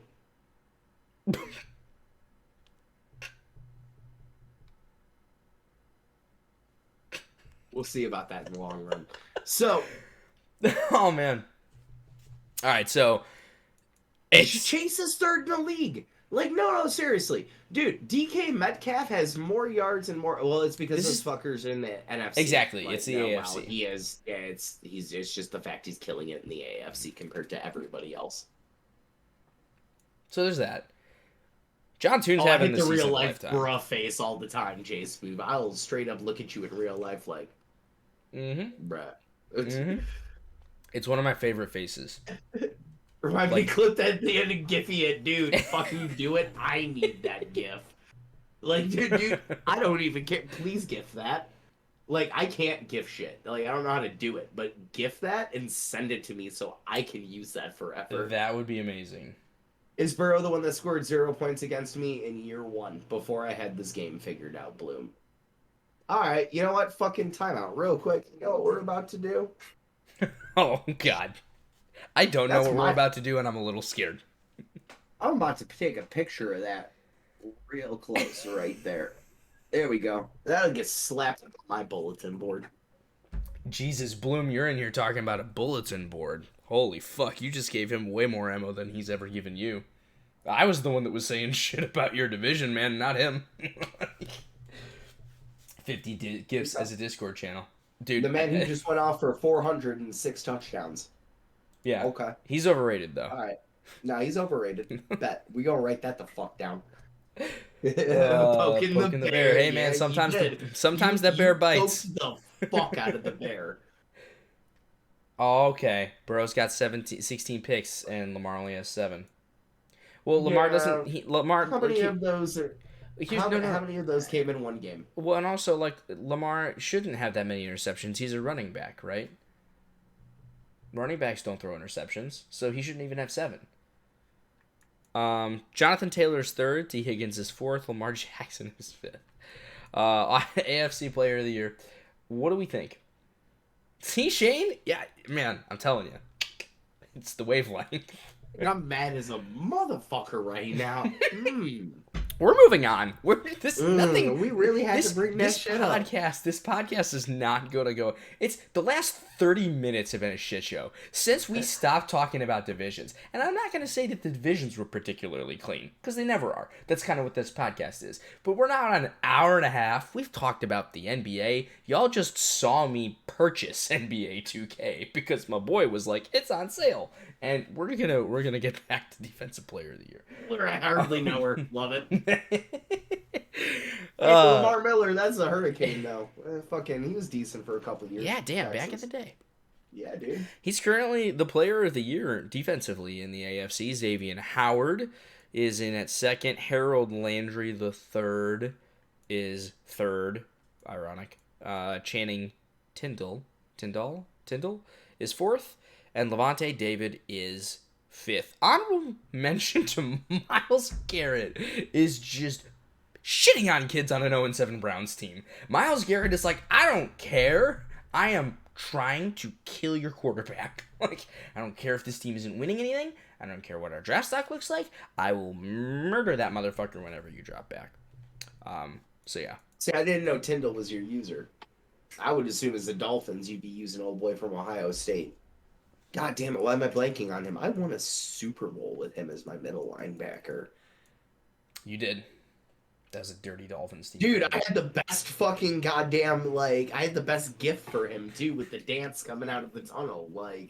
Jerome Baker. Yeah, Jerome Baker. Yeah, dude, favorite part about him is the fucking NFL, clips where they got him, I can't find my mom. Where's my mama? And he's just looking in the stands for his mom. Dude, that's so wholesome, dude. Jerome Baker's the shit. Also, that man won me a Super Bowl in, his rookie or sophomore year in Madden. He was a catalyst to that defense. Amen. Offensive Rookie of the Year. No one should be surprised that the current MVP leading candidate is also leading because it's got to be John Toon, right?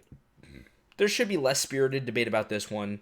I think Henry Bayless, Kevin Greenwood, Dante Watson, and Marshall Armstrong.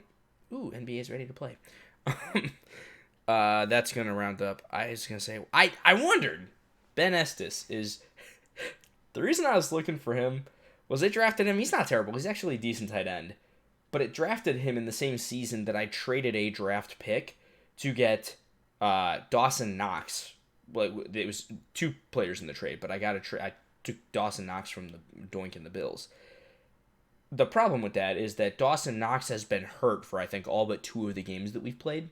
So as a result, Ben Estes has kind of just become involved. And I was like, I wonder if he's going to be on this list only because of necessity. That's not the guy that I want up there.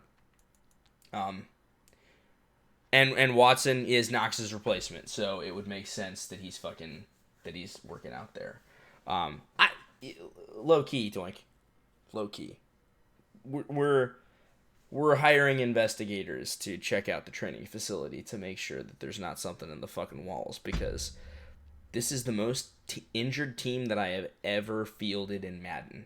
It's atrocious. I didn't even talk about that. Dude, no, you have been getting fucking just absolutely fucked by the injury. Bad. The only play... I'm not even going to say it. I'm not going to... No. Moving on. So that's your top 5 for offensive rookie. It's been a rough season for injuries. It could almost not be worse. There's only a couple ways it could be worse, and I'm not even going to talk about those. Defensive rookie of the year. There you go. Sir. Oh, God. What an awesome last name. Barrington. I don't even know how to pronounce his first name. You don't remember him, do you? Ciante? You cued me into him. Ciante Barrington. I probably did has cue you. 90 or 91 speed as a linebacker. You straight up cued me into that motherfucker. Yeah, he's got good change. This motherfucker here. I totally cued you into him after I traded away my first round pick. I was yeah, I got no reason. Yeah, he was my first round pick, and at the 72, he may have been a reach, but I've been trying to user him most of the season, and he's actually had a pretty decent year. I'd say he's currently leading in defensive rookie of the year stats. So. Yeah, no, dude's been playing well, man, and I think he's going to be a force for us for years to come. Glad to hear that. Alex Vernon is Barrington second. verse wise, I like that. Yeah, we should keep track of that, Jay Smooth. Career wise, who finishes better. That'd be fun. Yeah, let's do that. That'll be fun to track. Because there's Daryl Wise right there. He is behind Alex Vernon, who's having a good year. Artie Teal is 4th in that list. Again, the Browns have some defensive players that are just showing up. They're like, hey, the rest of this might not be going so well, but we're not going to stop trying. And then Matthias Craver, not even Carver, Craver is 5th. Those are the new faces for Defensive Rookie of the Year. We'll just breeze through best quarterback for the AFC, of course. Joe Burrow's going to be number 1. Puzzling that he's not even on the Offensive Player of the Year list, but here we are. Patrick Mahomes, Russell Wilson, Carson Wentz. Again, shout out to Pomp. Had an awful year last year with Malik. Said, you know what, Malik's the problem. Went out and got Carson, and he's got the fourth quarterback and best quarterback of the year halfway through the season. Joe Um, and- Burrow's leading TSR in touchdowns and yardage, so that's who Joe Burrow is, Shane. Fair enough. Lamar is not even on the list. It's true. Okay, this is how you know the game is fucked. It is laughable that Malik Willis is 7th on this list He said and he'll Lamar be on that Jackson isn't next even tab. on it. He'll be on that next tab. That's amazing. Should be. Oh, there is a Raven. It's not him. He should be on the next tab. It's hard to say. I think the honest debate might be, and let's actually look at the passing stats. Fuck it, why not at this point? Because I want to say, well, no, we got to look just at the AFC. So for yards, Jackson is a solid 700, but I wanted to compare everybody. I didn't want just the direct head-to-head comparison because Wilson and Mahomes are up there, right? But Russell Wilson and Mahomes, I don't think they have the necessary separation between touchdowns and interceptions to be seriously considered. I do think it should be either Jackson or Burrow. And sure, Jackson's only thrown 7 interceptions, but he's also only thrown 16 touchdowns. Burrow's thrown 26 touchdowns to 16 picks. So they've both thrown, they've got good splits at like per Madden standards between touchdowns and interceptions. The difference is Burrow's just thrown it more. Overall, yeah, more attempts, a lot more. Well, not a lot more, about 20 more attempts, 25-ish, and about that many more completions as well. So, just honestly, you're not throwing the ball as much as Filthy is. You're running the ball more than he is. I think that's our two different styles. For sure, yeah. Like, over the past, I used to be a runner back in the day, and, like, I would say over the past, 2-3 years, I've really come into my own as a passer, and that was so hard for me at the beginning of this cycle, is I felt like I couldn't throw the ball for the first time in a couple of years, where I'd been so used to just diming it up and down the field that, it wasn't a thing for me.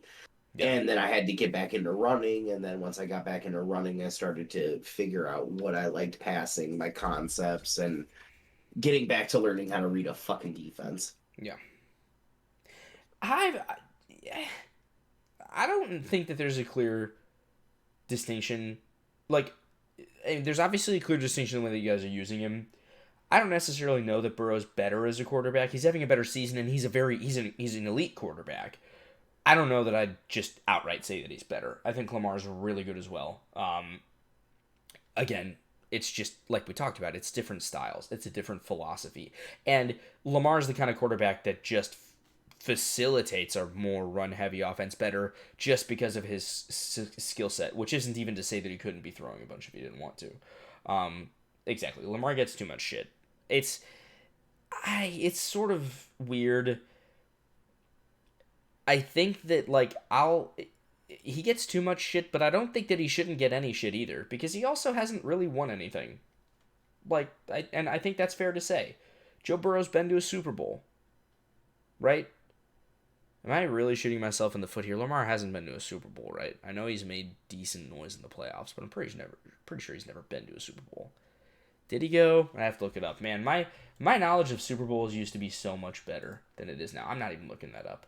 I'm just going to blindly guess that Lamar Jackson has never been to a Super Bowl. And if I'm wrong, then that is what it is. What did I just do? Oh. I can tell you right now, Lamar's never been to the Super Bowl, and honestly, I think he struggled in the playoffs for the most part. Yeah. So, and again, no hate. That's just what it is, right? If you want to talk about the comparison between Burrow and Jackson, I think it's just Burrow's had more success. I did. I saw that 26 picks. That's a lot. It's tied for the lead in the AFC. Not to throw Doink under the bus or anything, but Josh Allen's had a rough go of it. I'll say this. It's true. TSR, Burrow, and Lamar haven't won anything. So, who knows. But I've got the Bills in a different league, and I've thrown a bunch of interceptions with Allen as well. For that league particularly, it's about adjusting to the receivers, and also for me at least, it's adjusting to Stephon Diggs, because I just thought that he'd be more apt to go up and get balls than he just actually is in the game. So yeah, no, He's 100%. not that guy though. He's not, apparently. This was news to me. Like, I didn't think he was, like, the number one, like, go get up there and get there. But I was like, I'm sure. Like, surely he'll do it. Like, he won't be the best in the league at it, but it'll happen every once in a while to a receiver that he's got beat or that he's just taller than or things like that. Diggs in the slot. Okay, I'm going to have to... And you know what? That's not new. Like, that's sort of been his secret weapon. He's kind of like what Odell was, I guess. Anyways, I've thrown a bunch of interceptions with Allen, and it's like just adjusting to like who I'm throwing to. But this is like getting off on a huge tangent. I do think that best quarterback should probably be between Burrow and Jackson, and I think that it should go to Burrow. Just again, based on how both teams are using their quarterbacks, it's not necessarily Jackson's fault, but the offense doesn't utilize him as much as as you utilize Burrow. Mm-hmm. Best running back, of course, no one's going to be surprised here. It's John Toon. Jonathan Taylor getting that recognition. He is like the biggest bright spot for the Colts. I said it when I was talking about the teams. Jonathan Taylor is just a monster in this game. So like no matter what the Colts are doing or what things are going on, like you have to respect the fact that they've got Jonathan Taylor, and that's always going to be a threat, which is evidenced by the fact that he's on a 3-5 team, but he's still second in running back. Your boy Joe Mixon, who's also becoming a monster, is up there at third. Clyde Edwards-Helaire, when used the right way, can just be dirty in this game. And Javonte Williams, not necessarily always the guy that you see up there. Like maybe you'd expect to see a Derrick Henry or one of these other guys. Najee Harris, honorable mention, could be using him better than I am, but like that guy shows up for me. But like some of these running backs that are down here, you might expect to see maybe in fifth place above a Javonte Williams, but Warren knows what he's doing out there in Denver, and Javante's up there in fifth. For wide receiver, it's the Bengals with Chase and Higgins. Devontae Adams, who is the guy, this might change. Because the one thing that I do know about Dark when he's going to play his games is Devontae Adams is going to get the ball and score a ton of fucking touchdowns. Like, that's just going to be what happens. So, Adams might climb up. Whether or not he overtakes Chase or Higgins, I'm not sure. But that's one that I could see moving. So, a lot of these guys, Cortland Sutton, Colin Johnson, might have awesome, dude. You have 3 wide receivers in the top 6. That's disgusting. Yep. We're balling out, buddy. Like I said, man, we've got the offense figuring out what we're doing. Mm-hmm. And then Sutton and Johnson, any one of these guys could like go on a stretch that just like has a bunch of points and things like that. But otherwise, right now it's the Chase and Higgins show. He's in the AFC. Yeah, just in the AFC. I don't know. Do you want to?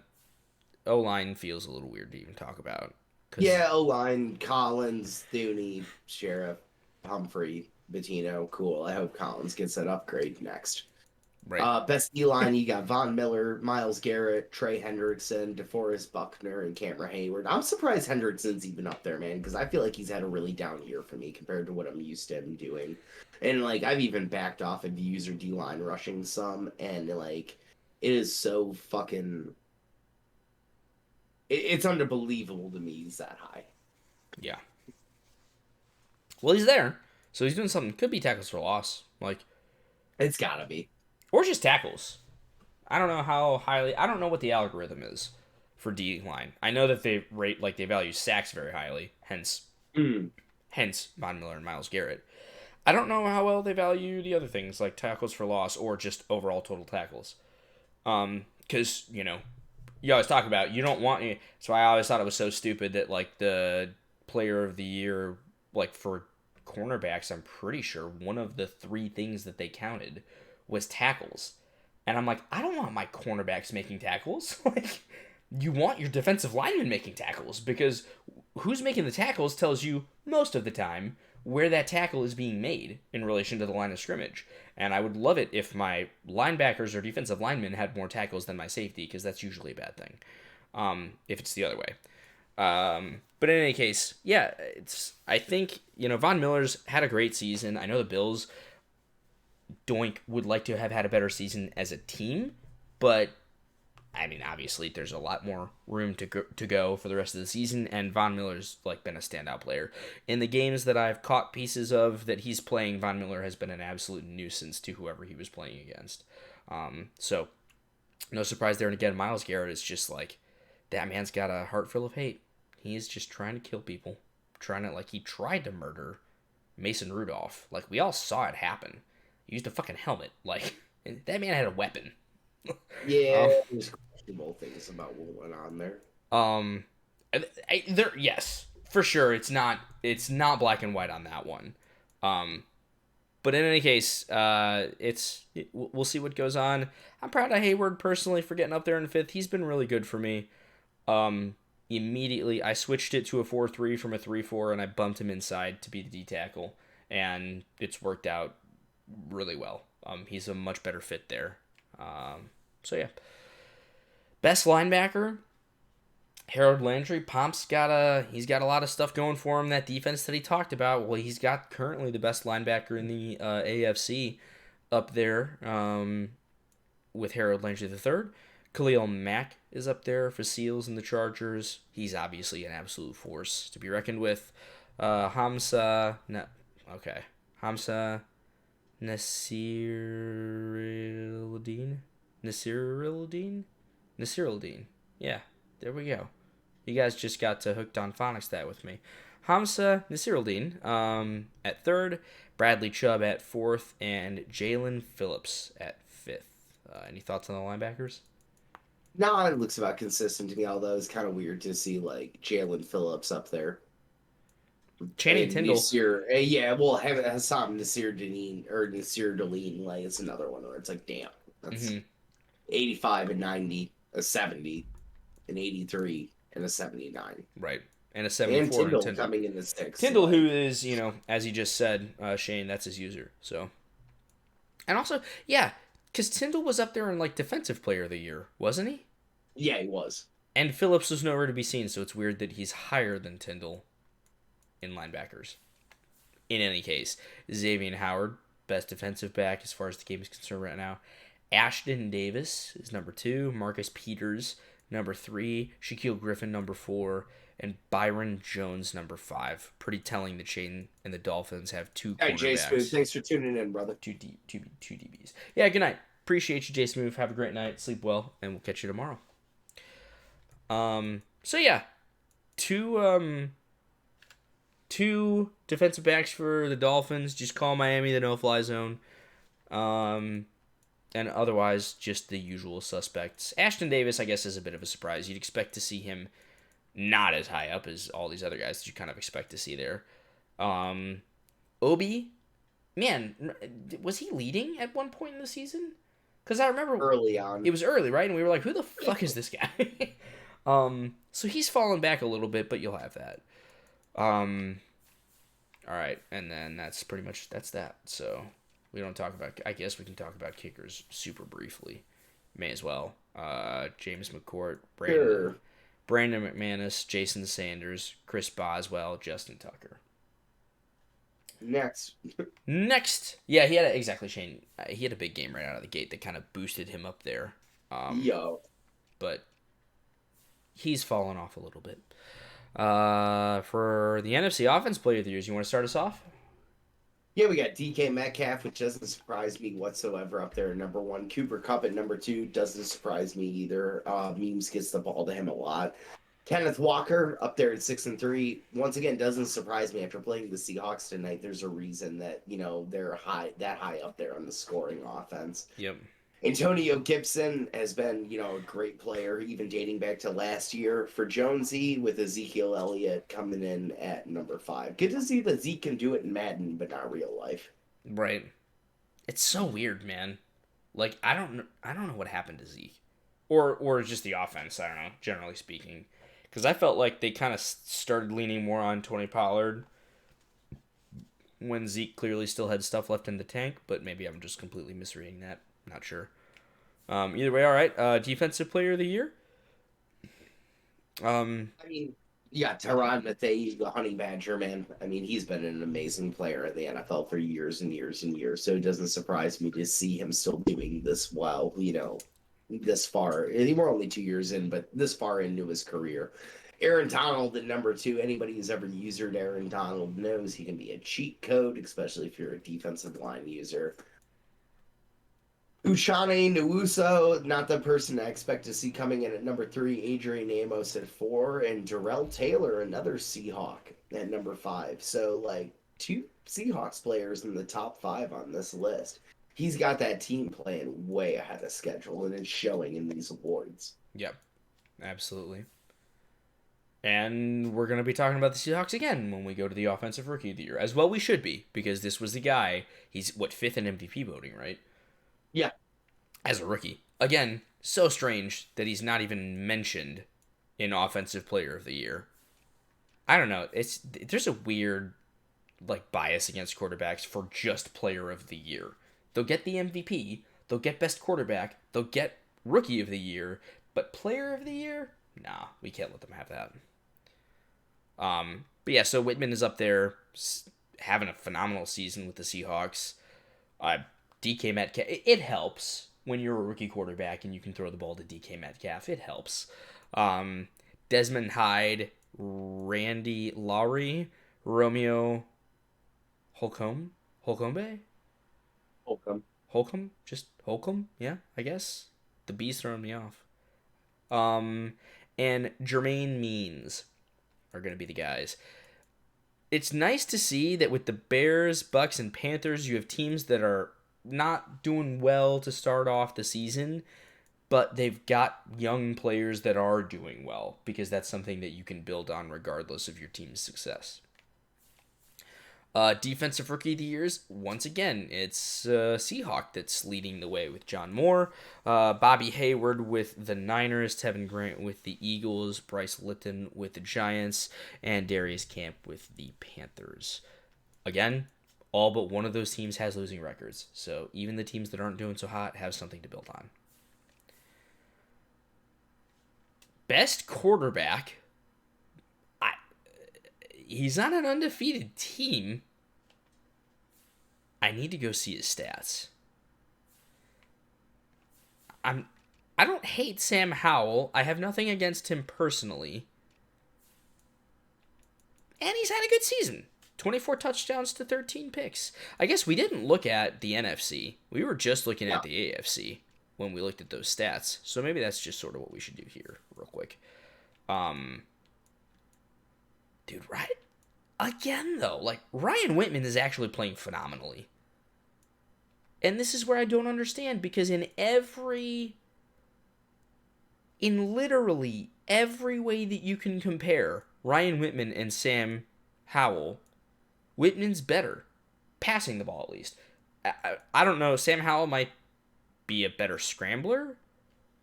Is he fast at all? I didn't think he was. 82 speed, 87 excel, so you can fuck around with the read option if you want to. But Whitman's got 1 more touchdown, 3 less interceptions, 7 percentage points higher for completion. His quarterback rating is 15 points higher. 14.5, I guess. I don't understand why he's not just also the quarterback of the year. I don't know, the game's weird, but I feel like Whitman should probably be the quarterback of the year. Currently. Right now. If it ended right now, and these were just going to be what it was. And again, he's not even on the list. And this is weird, too. There's only 7 quarterbacks. It doesn't even round out to 10. I don't know. I'm not going to... That's a glitch, because it goes down to 9 in the AFC. Yeah. That's just strange. In any case, Howell's had a good year. He absolutely has. I think he should be losing this to Whitman. But if Whitman's not even able to be on the list for some reason, then yeah, sure, Sam Howell. Matt Stafford is having a good season. He was up there with touchdowns. Jameis Winston, who Doc just earlier in this episode threw under the bus, who also threw 6 interceptions. He's at third, Goff is at fourth, and Tom Brady. On a 1-7 Bucs team, he's got to be retiring, right? Kenneth Walker should be to nobody's surprise, best running back. Zeke is up there as well. Antonio Gibson, Christian McCaffrey, Cam Akers. I mean, no real surprises here. Those are all solid running backs. Star players. Hmm? No, all those are really solid running backs. Like, yeah. You're right. Yeah, star players. Like, not even just solid running backs. Like, those are guys that you kind of expect to be up on the list. Exactly. All right, wide receivers, why don't you take it away? You got DK Metcalf leading. I mean, I feel like that's an obvious given at this point with how much we've talked about him. Cooper Kupp's right behind him, followed by Romeo Doubs, who's, I mean, Beans has been using him since last year and has had pretty good success with Dobbs. So that doesn't surprise me.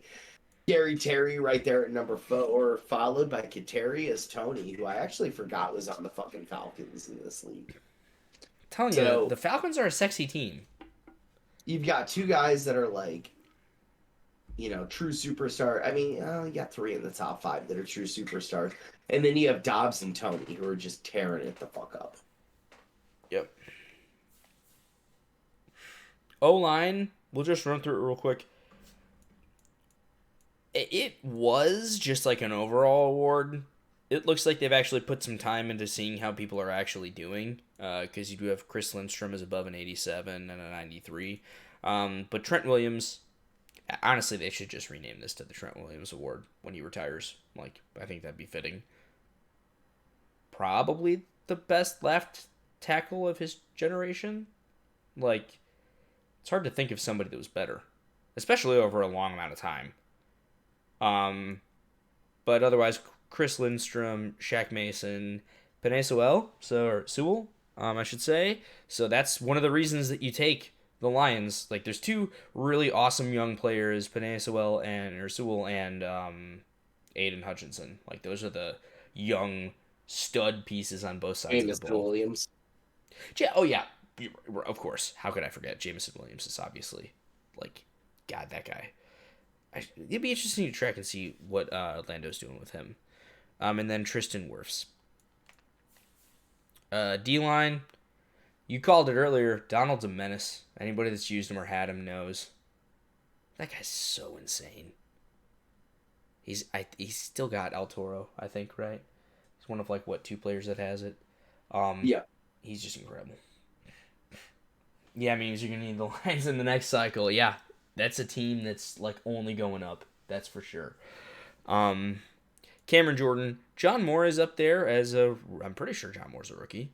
DeMarcus, well, he has to be because we've only had 1 draft, and that's clearly a generated photo. DeMarcus Lawrence and Drake Jackson. Linebackers, what do you think?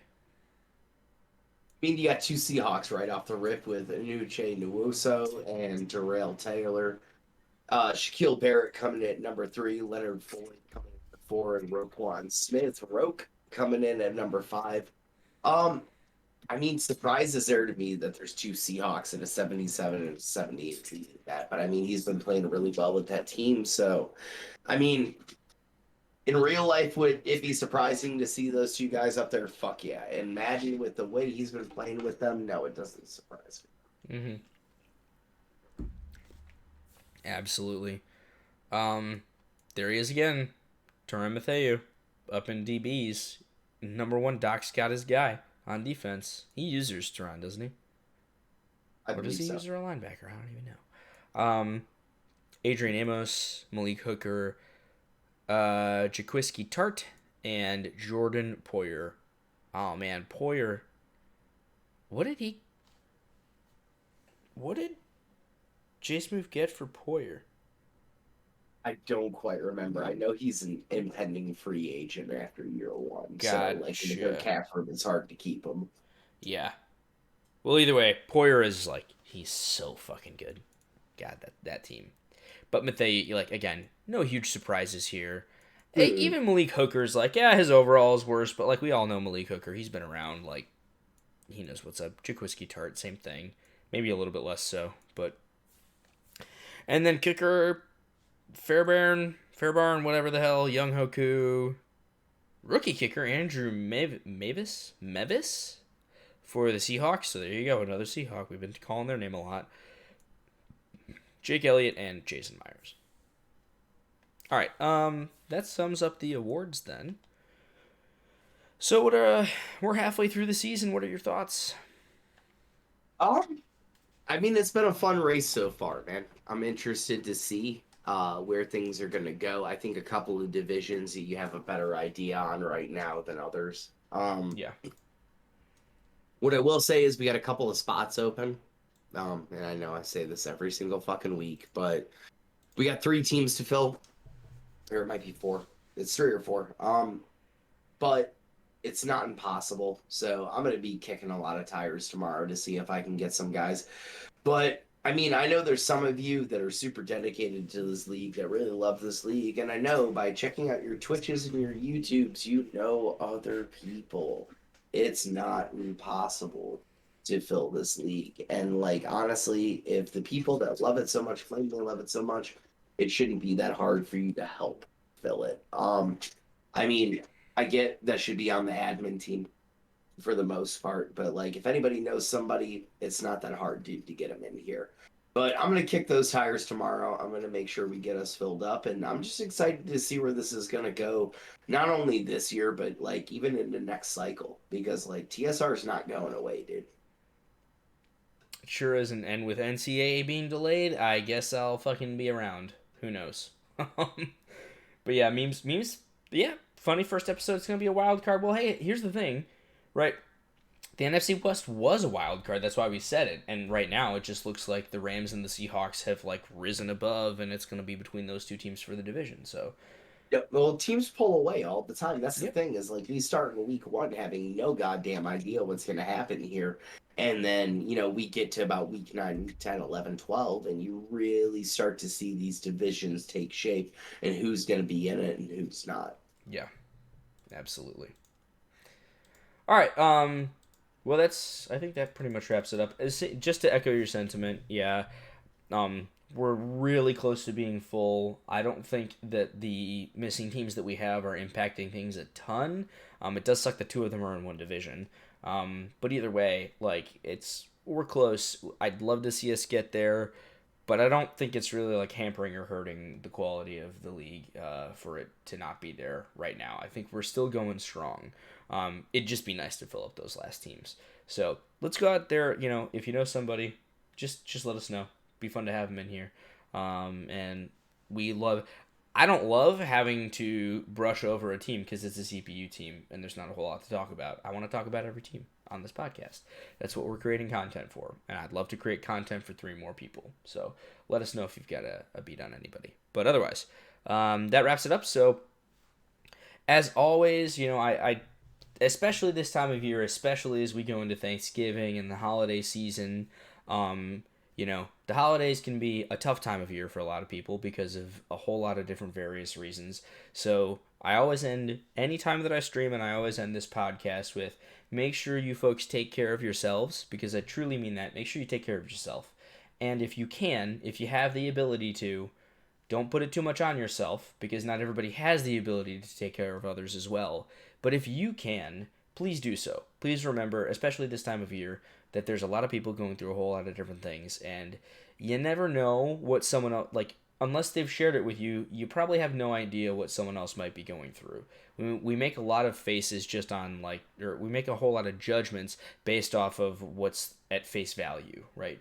We don't see things beneath the surface. So just spare a little bit of extra kindness to folks these days. And again, from the bottom of my heart, make sure that you take care of yourself, and if you can, someone else as well. For myself, J-Dog, for my best friend and constant co-host, Filthy, this has been Shadowboxing Season 2, Episode 9. We can't wait to hear the feedback, and we'll see you guys next time.